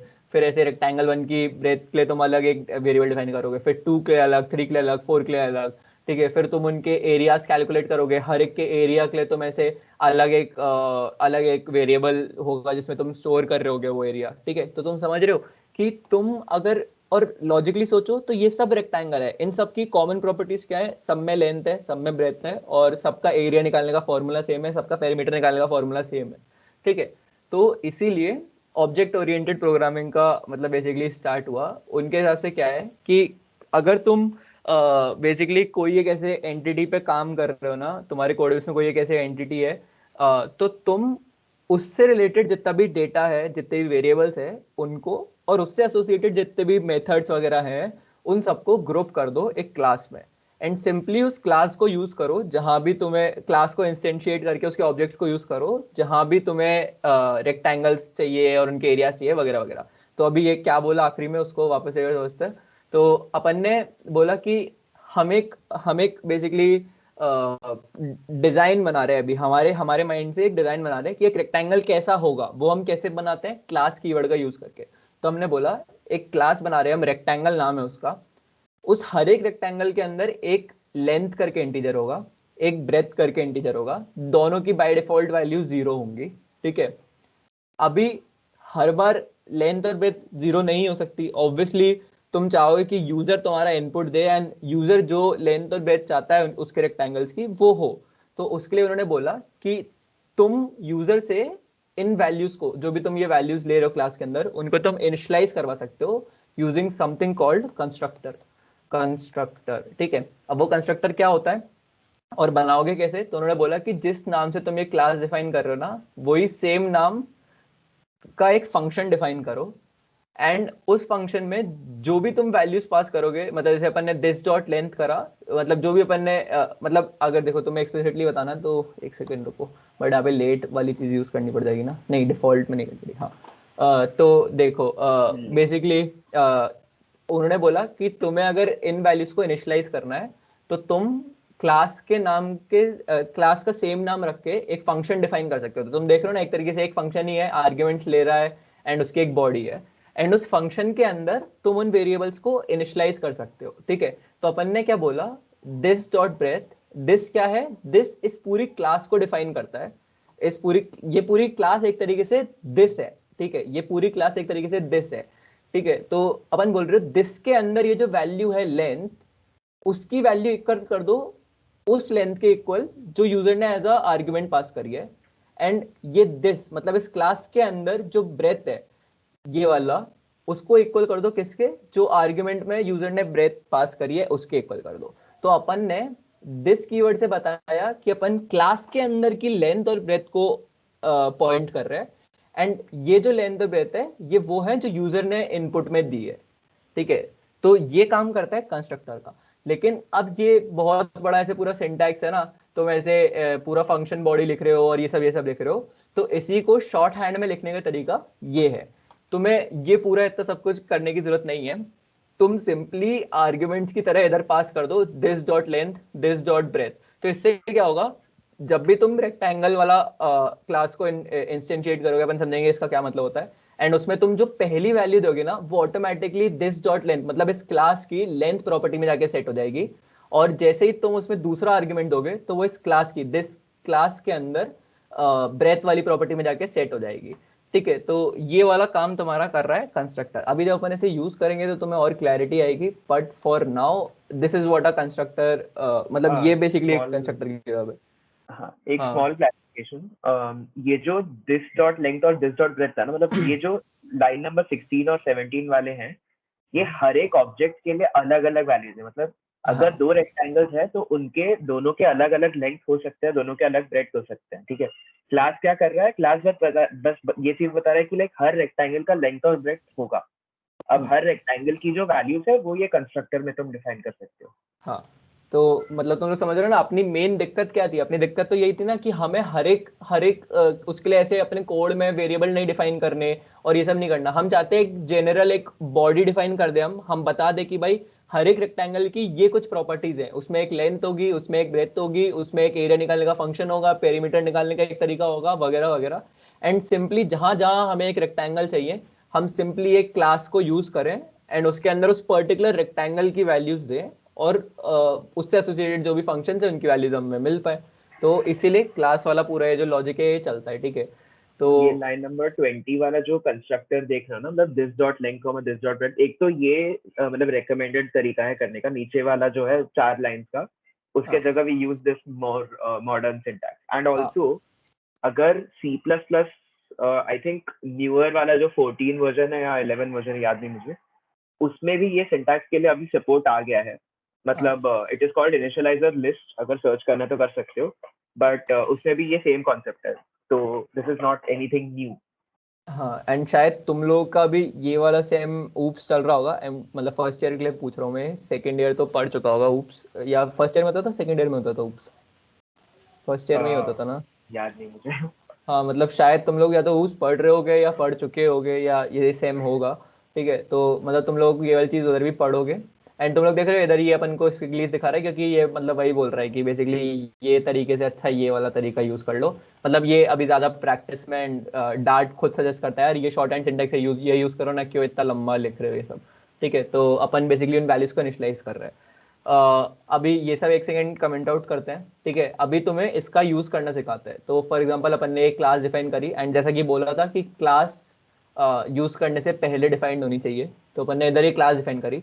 अपन ने बोला स्ट्रक्ट में, स्ट्रक्ट है अभी फर्स्ट सेम में, स्ट्रक्ट तो हाँ, तो मतलब स्ट्रक्ट की तरह समझ सकते हो तुम लोग, हाँ अगर क्लासेस को समझना चाहो कि स्ट्रक्ट में क्या होता है कि एक ऑब्जेक्ट हो सकता है और उसके अंदर मतलब बहुत सारे वेरिएबल्स हो सकते हैं, राइट। हाँ तो वैसे ही कुछ है क्लास में, एक्सेप्ट क्लास में और भी बहुत सारी फंक्शनैलिटी है जो स्ट्रक्ट में हाँ अवेलेबल नहीं है। हाँ। तुम ऐसे मेथड्स डिफाइन कर सकते हो, तुम गेटर सही बताएंगे सब क्या होता है, बट वो सब तुम डिफाइन कर सकते हो। एंड तुम्हें मतलब ऐसे ये कंस्ट्रक्टर के साथ तुम ऐसे इनिशियलाइज कर सकते हो। तो अभी जैसे समझो कि तुम्हें, मेरे को एक रेक्टेंगल चाहिए जिसकी लेंथ तो 3 ब्रेथ तो 4, और हर्ष को चाहिए जिसमें कुछ और लेंथ और ब्रेथ हो, ठीक है। तो अब हम क्या करेंगे, हम सिंपली, अब ये जो क्लास है ना ये तुम्हारा एक टाइप का डेटा टाइप है, ठीक है। तुमने बोला है कि ये रेक्टेंगल टाइप का वेरिएबल बनाना है मेरे को, तो तुम क्या करो, जैसे अपन इंटीजर टाइप का वेरिएबल बनाना, तो अपन इंट उस वेरिएबल का नाम देते हैं। तो वैसे ही अपन क्या बोल रहे हैं, अपन को रेक्टेंगल टाइप का एक वेरिएबल बनाना है, तो अपन क्या बोलेंगे, रेक्टेंगल टाइप का वेरिएबल बनाना है अपन को। और ये रेक्टेंगल का नाम होगा रेक्टेंगल 1, रेक्टेंगल सही ना, हाँ रेक्टेंगल 1। और इसको अपन, इसकी जो वैल्यू है वो किसकी इक्वल होगी, तो अपन ये जो क्लास अपन ने बनाई है ना, इसको अपन इंस्टेंशिएट कर सकते हैं। ये वर्ड है इंस्टेंशिएट, इसका मतलब क्या होता है अभी अपन देखते हैं। तो रेक्टेंगल, और अपन क्या बोल रहे हैं, अपन ने कंस्ट्रक्टर बनाया था ना, अपन क्या बोल रहे हैं, इसमें फर्स्ट वैल्यू जो होगी वो उस पर्टिकुलर रेक्टेंगल की लेंथ होगी, और जो सेकंड वैल्यू होगी वो उस पर्टिकुलर रेक्टेंगल की ब्रेथ होगी। तो मैंने बोला मेरे को 3 लेंथ चाहिए और 4 ब्रेथ चाहिए, ठीक है। तो ये मेरा रेक्टेंगल है, रेक्टेंगल 1 किसका रेक्टेंगल है, मेरा रेक्टेंगल है। मैंने क्या करा, सिंपली बस उस क्लास को इंस्टेंशिएट करा और मैंने उसमें ये वैल्यूज पास ऑन करी, और वो ऑटोमेटिकली इधर सेट हो गई होंगी। अभी सपोज कल को हर्ष को भी एक और रेक्टेंगल चाहिए उसका सेपरेट, तो वो एक और रेक्टेंगल डेटा टाइप का वेरिएबल डिफाइन करे रेक्टेंगल 2, एंड उस वो अपनी कुछ और लेंथ और ब्रेथ यहाँ पे दे सकता है, ठीक है। तो ये 2 अलग अलग रेक्टेंगल्स है जिनकी लेंथ अलग अलग है, ठीक है। तो समझ रहे हो तुम। अब अपन को अलग अलग इनके लिए वेरिएबल्स नहीं डिफाइन करने पड़े, अपन को कुछ यहाँ पे ट्रैक नहीं रखा, अपन ने बस एक क्लास डिफाइन करी। अपन ने बोला हर एक रेक्टेंगल की प्रॉपर्टीज क्या क्या है, उसमें 2 वेरिएबल्स होंगे इंटीजर टाइप के, एक लेंथ एक ब्रेथ, ठीक है। एक कंस्ट्रक्टर होगा जिसकी मदद से हम उन वेरिएबल्स को इनिशियलाइज करेंगे। अगर यूजर इनिशियलाइज नहीं करता है तो बाय डिफॉल्ट उनकी वैल्यूज क्या होंगी, 0। तो फॉर एग्जांपल मैं एक रेक्टेंगल क्रिएट कर सकता हूँ 0 0 का, तो वो ऐसे क्रिएट होगा। अच्छा ये वो है पोजिशनल आर्ग्यूमेंट्स ना, हाँ। तो तुम लोग देख रहे हो रेक्टेंगल के अंदर भी मतलब जो अपन ने अभी ये फंक्शंस के अंदर समझी थी ना चीज, वो सेम चीज इधर कंस्ट्रक्टर के अंदर भी चलती है। कि मैंने अभी सिंपली पैरेंथेसिस में ये पास कर रखे हैं, तो ये जो वेरिएबल्स है ये कंपलसरी है। मतलब इवन दो मेरे बाय डिफॉल्ट 0 है, बट मेरे को हर बार रेक्टेंगल बनाते वक्त मेरे को यहाँ पे देने ही देने पड़ेंगे वेरिएबल्स की value. But if I simply wrap this with ये क्या बोलता है, कर्ली ब्रैकेट्स, तो तुम देख रहे हो अच्छा मेरे को यहाँ पे वो भी करना पड़ेगा ना यार, लेंथ और वो, रिक्वायर्ड। हाँ एक सेकंड, तो रुको, फिर अपन नेम्ड पैरामीटर्स पे भी इसका नेम्ड वाले तरीके से अभी अलग से देखते हैं। अभी के लिए बस इतना क्लैरिटी रखो कि अपन ने रेक्टेंगल बनाया, अपन ने एक रेक्टेंगल क्लास डिफाइन करी, अपन ने बोला उसके अंदर ये प्रॉपर्टीज होंगी और अपन को ये जो वैल्यूज है लेंथ और ब्रेड्थ की वो सेट करने के लिए अपन ने कंस्ट्रक्टर लिखा। और अब अपन को जहां भी रेक्टेंगल बनाना है एक अलग अलग लेंथ और ब्रेड्थ का, अपन सिंपली इस तरीके से अपन बना सकते हैं। ठीक है, तो होपफुली ये क्लास का क्या लॉजिक है, क्यों यूज कर रहे हैं, क्यों बना रहे हैं, क्यों आया ये ऊप्स वाला कॉन्सेप्ट, ये वाली चीजें समझ आई आई होंगी तुम्हें। इस class already public, yes by default it's a public class, and तुम मतलब जिन लोगों को नहीं पता है वो पढ़ोगे शायद, थोड़ा इसको आइडिया है तो तुम डिफाइन कर सकते हो इधर भी प्राइवेट एंड वो सब चीजें। नहीं द नेक्स्ट में when we use constructor it asks for input और it does anything. Ask for input नहीं, मतलब हम इनपुट पास कर रहे हैं ना। देखो देख, कंस्ट्रक्टर में जो हमने कॉल किया है रेक्टेंगल 3,4 जैसे किया है, तो हम क्या कर रहे हैं, we are passing the value 3 into length and 4 into breadth. Breadth, तो हाँ। मतलब ऐसे अलग से कुछ इनपुट करके नहीं तुम्हें मांगता वो। कहीं भी कंस्ट्रक्टर दिखता हो ना, तुम उसको, अगर तुम्हें ये वाले सिंटैक्स कंफ्यूजिंग लग रहा है, तुम उसको इस वाले सिंटैक्स से अज्यूम करो। It's sort of a function जो तुम ऐसे कॉल कर रहे हो एक क्लास को, मतलब ऐसे समझो कंस्ट्रक्टर्स आर बेसिकली फंक्शंस जो क्लास को इंस्टेंशिएट करते ही कॉल होते हैं। मतलब तुम बाय डेफिनेशन भी पढ़ोगे तो यही होता है। तो जैसे ही तुम रेक्टेंगल क्लास को इंस्टेंशिएट करोगे ना, ऑटोमेटिकली ये वाला फंक्शन कॉल होगा। एंड ये फंक्शन क्या एक्सपेक्ट कर रहा है, दो पैरामीटर एक्सपेक्ट कर रहा है, एक लेंथ और एक ब्रेथ, और दोनों इंटीजर टाइप के हैं, दोनों कंपलसरी हैं। तो तुम्हें ये दो पैरामीटर्स पास करने पड़ेंगे, एंड जैसे ये क्लास इंस्टेंशिएट होगी ये दोनों वैल्यूज इधर चली जाएंगी इस फंक्शन के पास में। और इसी चीज को बस लिखने का शॉर्ट हैंड तरीका है ये। तो अगर तुम इस वाले सिंटैक्स से कन्फ्यूज हो रहे हो, यूज दिस अभी के लिए। ठीक है, तो अपन ने वही चीज करी है। होपफुली ये क्लैरिटी दिया होगा तुम्हें। एक एग्जांपल लेकर बता दीजिए सर, क्लास का मतलब रन करके दिखा दीजिए एक के लिए, what exactly is the use of this dot length. तो अपन ये देखो ये वाली चीज का ही बताते हैं, अभी तुम्हें और समझ आएगा कि कैसे अपन क्लास का क्यों यूज कर रहे हैं जब अपन ये फंक्शंस वाली चीज देखेंगे मेथड्स के अंदर। बट ये बता देते हैं जब तक, what is the use of this dot length. तो ऐसे समझो कि देखो, तो मैं चाहता तो मैं यहाँ पर वैसे इन वेरिएबल्स का नाम कुछ भी और दे सकता था, ए और बी दे सकता था मैं। ठीक है, और अभी इस केस में तो वैसे ये मतलब सपोज करो लेंथ और ब्रेथ है। ठीक है, अब तुम्हें क्या करना है, तुम्हें डिस्टिंग्विश करना है कि कौन सी लेंथ इस पर्टिकुलर क्लास वाली लेंथ है और कौन सी लेंथ है जो यूजर ने इनपुट में दी है। समझ रहे हो, बेसिकली ये आर्ग्यूमेंट वाला है और ये क्लास का खुद का वेरिएबल है। ठीक है, तो ये चीज तुम कैसे करोगे, तो दिस जो है वो क्या है, वो बेसिकली तुम्हारी क्लास है एक तरीके से। दिस जो है वो ये पूरी चीज है, एंड उसके अंदर का कुछ भी आइटम जो है, ये पूरी क्लास के अंदर का, ये पूरी बॉडी के अंदर का कुछ भी जो वैल्यू है वो तुम दिस डॉट करके एक्सेस कर सकते हो। ठीक है, तुम मतलब यहाँ पे अगर कोई तीसरा वेरिएबल होता, स्ट्रिंग फलाना, और उसकी कुछ ऐसे डिफॉल्ट वैल्यू होती, और मेरे को ये एक्सेस करना है ना अगर ये पर्टिकुलर वेरिएबल, तो मैं सिंपली दिस डॉट फलाना करके से एक्सेस कर सकता हूँ। दिस डॉट फलाना, मेरे को सजेशन भी देना अच्छा नहीं दे रहा तो ठीक है, दिस डॉट फलाना करके मैं इसे एक्सेस कर सकता हूँ। ठीक है, तो क्लास के अंदर का कुछ भी आइटम तुम दिस डॉट करके यूज कर सकते हो। तो हमें डिस्टिंग्विश करना था कि कौन सी लेंथ क्लास वाली लेंथ है और कौन सी लेंथ कौन सी ब्रेथ क्लास वाली ब्रेथ है। तो हमने इसलिए क्या करा, हमने बोला कि क्लास वाली ब्रेथ में जो यूजर ने इनपुट करा है वो सेट कर दो, एंड क्लास की लेंथ में जो यूजर ने लेंथ इनपुट करी है वो सेट कर दो।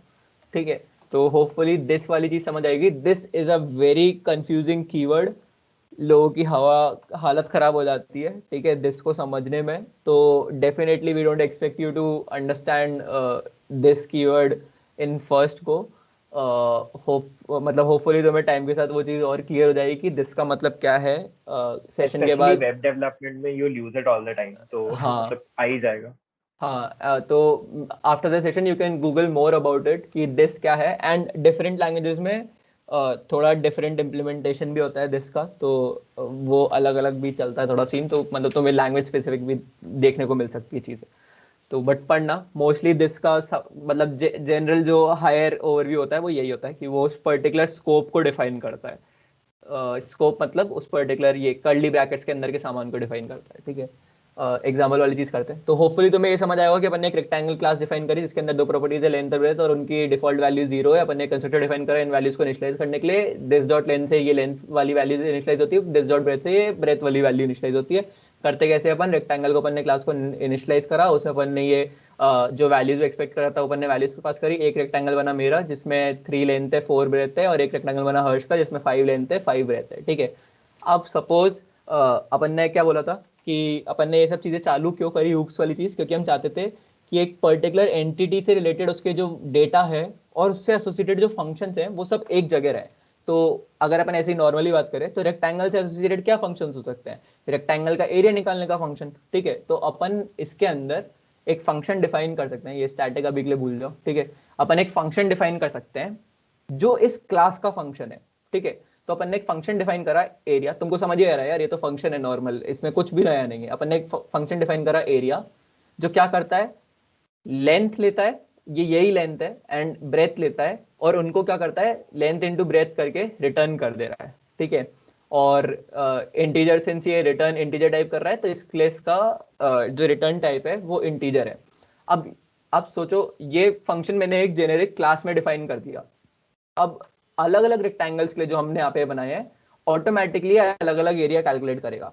तो फॉर एग्जांपल अगर मेरे को इसे यूज करना है, सपोज मेरे को अपने रेक्टेंगल का एरिया चाहिए, तो मैं अपना ये जो रेक्टेंगल वाला वेरिएबल है मैं इसे कॉल, अरे मतलब ये मैं यहाँ पे इसे कॉल करूँ। कुणाल, ये फंक्शन तूने स्टैटिक केस से लिखा है।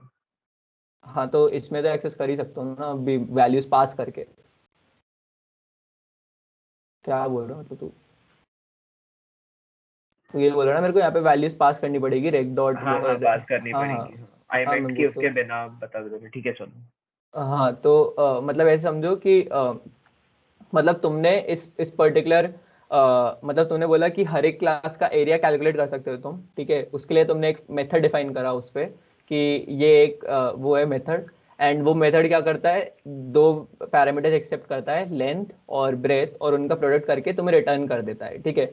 अब ये जो मेथड है ये हर एक इंस्टेंशिएटेड रेक्टेंगल क्लास के ऑब्जेक्ट पे एग्जिस्ट करेगा। तो तुम रेक्टेंगल जो मैंने ये बनाया था रेक्टेंगल वन वेरिएबल जो कि ये रेक्टेंगल क्लास का इंस्टेंशिएशन है, उस पे तुम ये एरिया वाला मेथड कॉल कर सकते हो एंड इसमें लेंथ और ब्रेथ पास कर सकते हो। अब जैसे सपोज मेरे को मेरे रेक्टेंगल का एरिया चाहिए तो मैं क्या कर सकता हूँ, rec one dot length pass कर सकता हूँ and rec one dot breadth pass कर सकता हूँ, एंड ये मेरे को क्या बोलते हैं मेरे रेक्टेंगल का एरिया दे देगा। तो if I try to run this, यहाँ पे 12 आ गया, 3 4 12। तो और ऐसे ही सिमिलरली अगर हर्ष को अपने रेक्टेंगल का एरिया चाहिए तो वो rec 2 dot length and rec 2 dot breadth कर देगा, ठीक है। तो होपफुली ये वाली चीज समझ आई होगी कि ये वो है बेसिकली इस क्लास का मेथड है, एंड ये हर एक इंस्टेंशिएटेड वेरिएबल पे एग्जिस्ट करेगा एंड तुम उसके अंदर वैल्यूज पास करके उसे कॉल एक कर बार सकते हो। ये दिस डॉट करके भी दिखा दे क्या? मतलब don't give any arguments to area. अच्छा समझा, ओके यहाँ हाँ पे। हाँ हाँ। हाँ तो तुम चाहते हो कि तुम बाय डिफॉल्ट कुछ पास ना करो तो तुम सिंपली यहाँ पे this dot length and this dot breadth कर सकते हो। तो अपन ने अभी क्या बोला कि ये जो फंक्शन है ना, अच्छा मैं यहाँ पे सिंपली शायद लेंथ और ब्रेथ भी लिख सकता हूँ तो भी लेंथ ये और चलेगा, ब्रेथ दे सकता है, बट हाँ। इनके लिए अभी क्लैरिटी के लिए ऐसे ही रख लेते हैं। तो अपन ने क्या बोला, हर एक रेक्टेंगल क्लास पे एक एरिया फंक्शन एग्जिस्ट करेगा जिसमें तुम्हें ऐसे बाहर से वैल्यूज पास करने की नीड नहीं है। जो इस क्लास के अंदर की लेंथ है और जो इस क्लास के अंदर की ब्रेथ है वो सिंपली तुम यूज करो और उसका प्रोडक्ट करके मेरे को दो, क्योंकि वही उस पर्टिकुलर रेक्टेंगल का एरिया होगा ना। तो तुम ये वाली चीज भी कर सकते हो, एंड अभी हर एक इंस्टेंशिएटेड ऑब्जेक्ट पे तुम सिंपली ये डॉट एरिया फंक्शन कॉल कर सकते हो और तुम्हें उस रेक्टेंगल का एरिया मिल जाएगा। So if I run this I will simply get 12 again, ठीक है। एंड सपोज हर्ष को भी उसके रेक्टेंगल का एरिया चाहिए तो हर्ष भी इसे इस फंक्शन को कॉल करेगा, एंड उसके लिए रेक वन नहीं वो रेक्टेंगल 2 का एरिया चाहता है तो वो रेक्टेंगल 2 डॉट एरिया कॉल करेगा, एंड हाँ उसके केस में 25 आ जाएगा। हाँ, सो नोटिस करो एक चीज इसमें, देखो हमने दोनों टाइम डॉट एरिया कॉल किया लेकिन हमने कोई आर्ग्यूमेंट पास नहीं किए। तो आंसर्स अलग क्यों है? बिकॉज उस लाइक जिन रेक्टेंगल से हम ये फंक्शन कॉल कर रहे हैं ना, उनके खुद के अंदर के वैल्यूज जो है लेंथ और ब्रेथ के वो डिफरेंट है, राइट? और वो कहाँ से मिल रहे हैं हमें? That is why we are using this dot length and this dot breadth, क्योंकि हर रेक्टेंगल का एरिया मतलब हर रेक्टेंगल के जो वैल्यूज है वो अलग अलग। किसी को इसकी थोड़ी सी और क्लैरिटी चाहिए ना तो बस 2 मिनट देना, ठीक है। इसकी एक थोड़ी सी क्लैरिटी तुम्हें और आ जाएगी। तो अपन ने एक क्लास डिफाइन, अरे यार शिट, नहीं नहीं, अरे यार, अरे सेलेक्ट क्यों नहीं हो रहा, हाँ। तो इसकी थोड़ी सी क्लैरिटी और ले लेते हैं अपन। तो अपन ने क्या बोला, अपन ने क्लास डिफाइन करी, ठीक है। उसके अंदर अपन ने बोला कि रेक्टेंगल में लेंथ हो सकती है और उसकी ब्रेथ हो सकती है, ठीक है। Now every time we instantiate this rectangle वाली क्लास, हम जब भी इसका एक इंस्टेंशिएट करके एक वेरिएबल बनाएंगे, क्या होगा, एक सेपरेट बॉक्स बनेगा। उसमें जो भी हमने वैल्यूज पास करी होंगी, जैसे मेरे केस में 3,4 पास करा था, तो इस सेपरेट बॉक्स में उस पर्टिकुलर रेक्टेंगल की लेंथ 3 हो जाएगी और ब्रेथ 4 हो जाएगी। सपोज हर्ष ने वापस से इस रेक्टेंगल वाला जो क्लास था उसे कॉल करा, but this time he pass different values, उसने 5 और 5 दिया, तो इसका एक अलग बॉक्स बनेगा, उसमें लेंथ की वैल्यू 5 हो जाएगी और ब्रेथ की वैल्यू 5 हो जाएगी। तो तुम समझ रहे हो, ये जो क्लास है ना, ये बस बेसिकली स्ट्रक्चर बता रहा है कि ये जो हर एक बॉक्स है ये कैसा दिखेगा। इस बॉक्स का अपना एक अलग एरिया फंक्शन होगा, इस बॉक्स का अपना एक अलग एरिया फंक्शन होगा।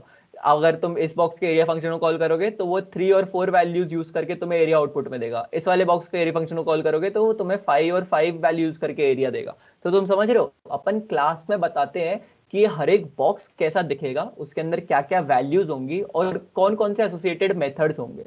And every time we call that particular method या फिर use a particular value of that box, तो उस बॉक्स की जो स्पेसिफिक वैल्यू है वो हमें मिलेगी, ठीक है। समझ रहे हो। तो यही चीज हमने यहाँ पे करी, हमने 2 बॉक्स बनाए, रेक्टेंगल 1, रेक्टेंगल 2। इस बॉक्स के अंदर लेंथ 3 है, ब्रेथ 4 है, इस बॉक्स के अंदर लेंथ 5 है, ब्रेथ 5 है।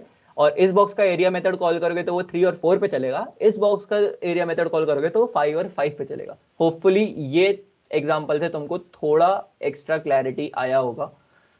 एक बार प्लीज यस एंड नो बता दो यार कि ये क्लास वाला, मतलब तुम्हें एक ओवरऑल ऐसे ओवरव्यू लग गया ना कि क्या है नहीं है। स्पेशली फर्स्ट ईयर, मतलब जिनको लाइक पता कोर्स नहीं का था। पहला इंट्रोडक्शन है ये।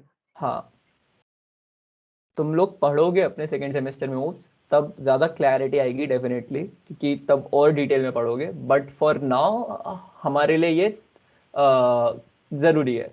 हाँ, मतलब होपफुली ये डब्बे वाले एग्जांपल से तुमको क्लियर हुआ होगा कि तुम क्लास डिफाइन कर रहे हो, मतलब तुम बता रहे हो कि तुम्हारा हर एक डब्बा कैसा दिखता है। And every time you instantiate that class, मतलब तुम उस क्लास का एक ऑब्जेक्ट बनाते हो, तुम एक डब्बा बना रहे हो सेपरेट उन वैल्यूज का, ठीक है। तो होपफुली अभी क्लैरिटी लगी होगी। जिनको ये डाउट है प्लीज जिनको नहीं मेंशन है कि बता क्या दो डाउट यार। है।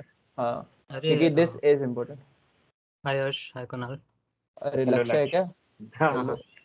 सो जिन फर्स्ट ईयर्स को अभी के लिए समझ नहीं आ रहा है उनको सबसे सिंपल एग्जांपल बता दे रहे हैं। अभी के लिए समझने के लिए ये समझ लो, जैसे हम अलग अलग डेटा टाइप्स डिफाइन करते हैं ना। इंटीजर हो गया तो इंटीजर में क्या स्टोर करते हैं, नंबर स्टोर कर लिया। उसी हिसाब से जस्ट इमेजिन कि तुम्हें एक बड़ा सा डेटा स्ट्रक्चर चाहिए। हाँ। लेट्स से हमने एक डेटा स्ट्रक्चर बनाया with the name let's say student. तो तुम्हें उसमें स्टूडेंट का रोल नंबर सेव करना है, उसमें तुम्हें स्टूडेंट का नेम सेव करना है। तो बेसिकली तुमने उसी तरह से एक क्लास डिफाइन कर दी स्टूडेंट, एंड तुम उसमें क्या क्या स्टोर कर सकते हो। कुणाल एक बार ऐसा हाँ, मैं सिमिलर लिख ही टाइप। देता हूँ, रुक। हाँ, अ, तो ये तुमने एक क्लास डिफाइन कर दी एंड इसमें तुम अब एक रोल नंबर स्टोर कर सकते हो एंड एक स्ट्रिंग नेम। हाँ सॉरी, स्ट्रिंग हाँ, तो तुम उसका नाम सेव कर सकते हो। ठीक है। एंड अब डिफॉल्ट कहूँगा इसके। हाँ, वो ठीक है। हम्म, अब तुम्हारा दिस क्या है। अब मान लो तुम्हारे पास स्टूडेंट सबसे पहला आया, तो तुमने नीचे अब तुमने उसको डिफाइन करना है। तो सबसे पहले तुम उसका नाम दे दोगे। एक कंस्ट्रक्टर बनाई देना।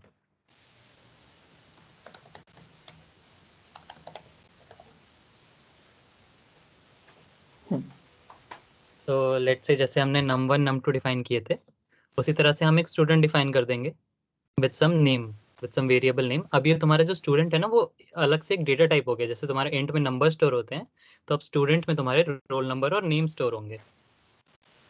तो दिस क्या करता है कि जैसे इस पर्टिकुलर स्टूडेंट का रोल नंबर 52 है एंड इस पर्टिकुलर स्टूडेंट का नाम कुणाल है, तो वो चीज़ वो एक पर्टिकुलर, जैसे कुणाल ने बताया, बॉक्स में स्टोर कर देगा। जैसे आप इंट के अलग अलग स्टोर कर सकते हो ना, int a is equal to 1 कर दिया, int b is equal to 2 कर दिया। तो बी में वैल्यू 1 स्टोर है, 2 में वैल्यू बी में 2 स्टोर है, ए में 1 स्टोर है। तो उसी तरह से स्टूडेंट S1 जो वेरिएबल है, उसके अंदर 52 स्टोर्ड है एंड उसका नेम है कुणाल। एंड जो इंस्टेंस जो अपना वेरिएबल S2 है उसमें रोल नंबर 51 स्टोर्ड है एंड उसका नाम है लक्ष्य। हम्म, तो अभी के लिए जस्ट इतना समझ लो, हाँ कुछ ज़्यादा कॉम्प्लेक्स करने की ज़रूरत नहीं है। यप। फिर can you please add the option of somewhat in poll? अरे हाँ हाँ तो भाई सही समवॉट कह समझा है तो नहीं समझा जो वो बता दो यार।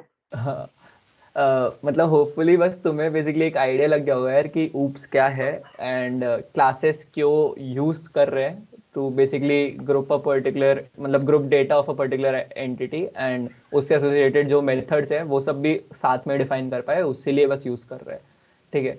एंड ये वाला जो करा था ना एरिया वाला इसका एक शॉर्ट हैंड है तो सिंस सिंपली तुम यहाँ पे कोई आर्ग्यूमेंट्स नहीं है तो ऑब्वियसली कोई कॉन्फ्लिक्ट नहीं है लेंथ और ब्रेथ का तो अगर तुम ये दिस नहीं भी लगाओगे तो ये ऑटोमेटिकली समझ जाएगा कि तुम ये वाला लेंथ और ये वाला ब्रेथ बोल रहे हो। ठीक है। अगर यहाँ पे आर्ग्यूमेंट्स होते int length comma int breadth तो तुम्हें वो दिस लगाना पड़ता अगर तुम इस क्लास के वेरिएबल्स यूज करना चाहते हो तो। ठीक है। तो यहाँ पे भी डायरेक्टली यूज कर सकते हो। होपफुली क्लास वाली चीज़ समझ आई होगी एंड ये जो एग्जांपल लिए थे अभी एंड में क्लास बनाई थी ये 2-3 एंड एरिया वगैरह निकाला था स्टूडेंट वाला जो एग्जांपल लिया था उससे क्लास का एक ओवरऑल आइडिया लग गया होगा। ठीक है। तो ठीक है, आई गेस नेक्स्ट टॉपिक पे मूव करें या फिर और कुछ है? कल ही करते हैं वैसे तो बट मतलब हाँ अभी ठीक है। जो हर्ष ने स्टार्टिंग में एक स्टेटमेंट बोला था ना वो अब भी तुमको शायद समझ आए तो मैं बताता हूँ क्या। हर्ष ने बोला था कि everything in Dart is a class in itself. ठीक है। तो ये वाली चीज अगर तुम्हें समझनी है तो मैं बताता हूँ कैसे। तो तुम स्ट्रिंग टाइप का कोई वेरिएबल बनाओ जैसे str बनाया अपन ने और इसकी वैल्यू है कुणाल। ठीक है। तो तुमने देखा था ना कल अपन इसके ऊपर एक मेथड कॉल कर पा रहे थे str.to अपर केस। अब ये मेथड आ कैसे रहा है भाई ये तो वेरिएबल है ना नॉर्मल डेटा टाइप है ये वेरिएबल। तो तुम समझ रहे हो किसी ने डार्ट में एक्चुअल में ऐसी एक क्लास बनाई होगी स्ट्रिंग करके। ठीक है। उसने उसमें क्या बोलते हैं उसने उसमें क्या बोलते हैं एक ऐसा मेथड डिफाइन करा होगा टू अपर केस करके जो हर एक str वेरिएबल पे चलेगा। तो समझ रहे हो मतलब ऐसे किसी ने एक पूरी स्ट्रिंग क्लास बनाई होगी और वगैरह वगैरह करा होगा और ऐसे ही हर एक डेटा टाइप का अपने कुछ ऐसे इनबिल्ट फंक्शंस होते हैं जो हम उस पर्टिकुलर डेटा टाइप पे चला सकते हैं। तो एक्चुअल में डार्ट के अंदर everything that you see is a class. हर एक डेटा टाइप हर एक चीज सब कुछ एक क्लास है एंड वो कहीं ना कहीं किसी ने लिखी है कोड में इसलिए तुम वो भी यूज कर पा रहे हो सीधा। ठीक है। तो वही जो स्टेटमेंट हर्ष ने बोला था वो बेसिकली यही था कि everything in Dart is a class and even तुम गूगल करके सर्च कर सकते हो। तो तुम यहाँ पे देखोगे ना अगर तुम लिखोगे स्ट्रिंग क्लास इन डार्ट अगर तुम सर्च करोगे तो तुम्हें डार्ट के ऑफिशियल डॉक्यूमेंटेशन में ये देख रहे हो हाँ API dot dart dart code ये के अंदर है। हाँ तुम्हें ये स्ट्रिंग क्लास मिल गई और इसकी इम्प्लीमेंटेशन भी तुम्हें शायद देखने को मिल जाए कोड में इनके होपफुली। हाँ तो तुम देख रहे हो ये देखो इन्होंने पूरा यहाँ पे लिख रखा है देखो ये स्ट्रिंग क्लास जो है इसके अंदर एक कंस्ट्रक्टर है ये इस मतलब नेम्ड कंस्ट्रक्टर्स होता है ये तुम अपने नाम के भी कंस्ट्रक्टर्स डिफाइन कर सकते हो। तो इन्होंने 3 नाम वाले कंस्ट्रक्टर डिफाइन कर रखे हैं। इसके अंदर की ये सारी प्रॉपर्टीज है मतलब इसके अंदर के इस पर्टिकुलर क्लास के स्ट्रिंग क्लास के ये सारे वेरिएबल्स हैं लेंथ हो गया उस स्ट्रिंग की लेंथ हो गई वो स्ट्रिंग एम्प्टी तो नहीं है वो स्ट्रिंग नॉट एम्प्टी तो नहीं है उसका बूलियन वेरिएबल है उस क्लास के अपने मेथड है स्ट्रिंग क्लास के। तो अपन जो अभी टू अपर केस मेथड रन कर रहे थे ना तो वो यहाँ पे होगा देख रहे हो उस क्लास का एक मेथड है टू अपर केस ऐसे to lower case to string. तो समझ रहे हो किसी ने पूरी ये स्ट्रिंग क्लास लिखी है उसने इसके अंदर ये सारे फंक्शंस लिखे हैं उसने उसके अंदर ये सारे वेरिएबल्स लिखे हैं। तो ऐसे ही डार्ट में एवरीथिंग तुम देख रहे हो यहाँ पे सारे वेरिएबल्स है इंट मिलेगा तुम्हें नल मिलेगा नल खुद से एक क्लास है तुम्हें बूलियन मिलेगा जो भी तुम देख रहे हो everything in Dart is a class and उसकी किसी ने इम्प्लीमेंटेशन लिखी है एंड हम अब उसे सिंपली यहाँ पे यूज कर रहे हैं। तो ऐसे ही हम अपने क्या बोलते हैं यहाँ पे अभी क्लासेस बनाएंगे जब हम फ्लटर में कोड करेंगे एंड यूज करेंगे।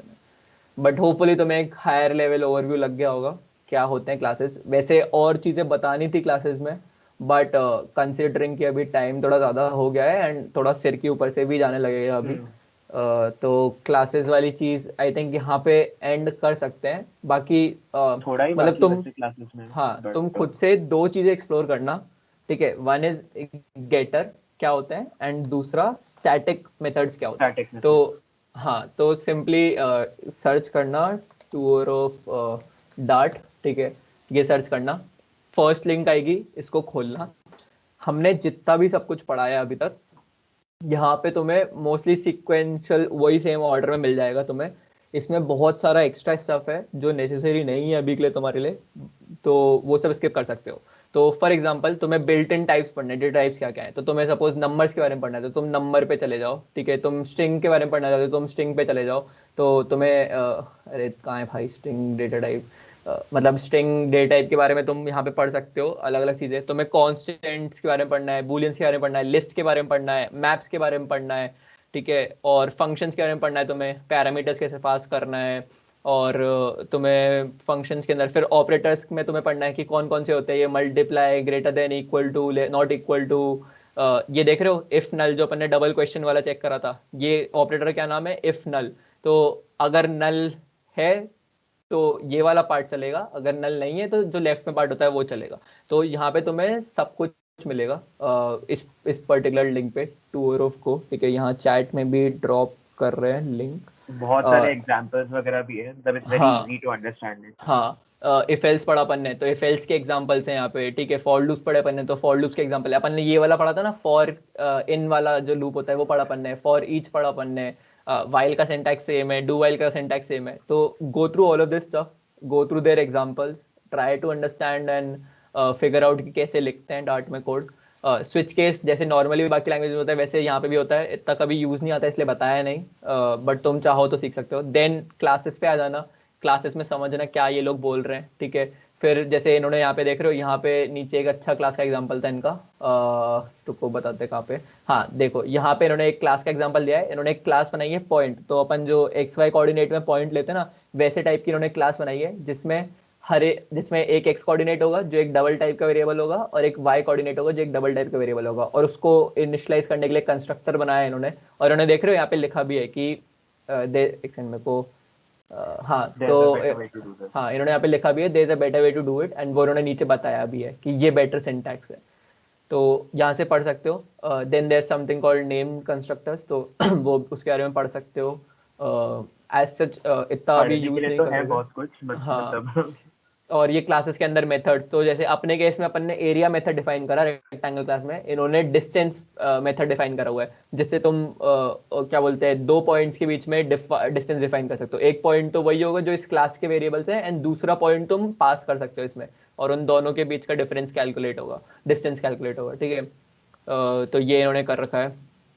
एंड ये पढ़ना, ठीक है, जो जो अपन ने पढ़ा है अभी कवर करा है वो सब इधर से देख सकते हो। एंड इसके अलावा जो तुम्हें चीज हम कवर नहीं करा पाए बट इम्पॉर्टेंट है, एंड हम फ्लटर जब करेंगे तब हम यूज करेंगे तो और तुम्हें समझ आ जाएगा, बट तुम खुद से पढ़ना।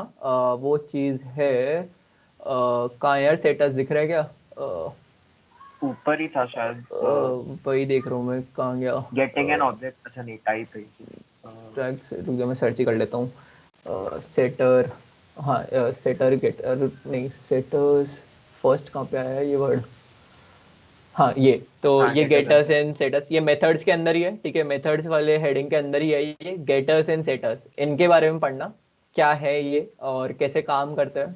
बहुत इजी है, लाइक लिटरली बस इतना सा पार्ट है, तुम पढ़ोगे तो मैं समझ आ जाएगा। एक तो ये पढ़ना, एंड दूसरा जो हम कवर नहीं करा पाए वो भी एक और चीज़ है, स्टैटिक मेथड्स। हाँ नहीं ये नहीं, रुको, हाँ यही ना क्लास के अंदर स्टैटिक मेथड वाला चीज़ है क्या कहीं पे, स्टैटिक मेथड, lexical।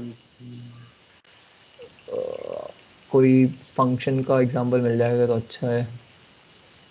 ये तो वेरिएबल्स है, हाँ, ये लॉगर वाले में, हाँ ये स्टैटिक वेरिएबल है, स्टैट उसके नीचे हाँ लॉगर स्टैटिक है। मेथड्स, ठीक हाँ, है ये। Static method. तो ये क्लास वेरिएबल्स एंड मेथड्स के अंदर हेडिंग है स्टैटिक मेथड्स, इनके बारे में पढ़ना कि ये क्या होते हैं, ठीक है। तो ये बस दो चीज़ें हैं होमवर्क में, getters and setters and static methods Dart में। तुम्हें इधर से नहीं पढ़ना हो तो तुम सिंपली गूगल कर लेना। ऑल्सो फ्लटर का ऑफिशियल यूट्यूब चैनल बहुत बहुत प्यारा है, बहुत ज़्यादा प्यारा है, लाइक वो लोग लिटरली हर एक कॉन्सेप्ट के ऊपर इतनी अच्छी वीडियोस क्यूरेट करके बनाते हैं हाँ, ना, एंड मतलब तुम उनकी वीडियोस देख लोगे तुम्हें ये सब चीज़ें बहुत ज़्यादा समझ आ जाएगी। तो you can simply Google that as well, setters and getters, और ऑफिशियल फ्लटर का यूट्यूब चैनल पे तुम्हें मिल जाएगा, डार्ट के ऑफिशियल चैनल मिल जाएगा, तो वहाँ से भी देख सकते हो अगर तुम्हें पढ़ के चीज़ें नहीं समझना पसंद है तो। बट आज के लिए यही होमवर्क है। एक बार प्लीज़ लास्ट टाइम ये वोट कर दो, होपफुली तुम्हें आइडिया लगा होगा जो चीज़ें कवर करी उसका, एंड जितने भी लोग हैं प्लीज़ सब चले जाना एंड वोट कर देना भाई। अब इसमें मत आलस दिखाना, आखिरी वोट है।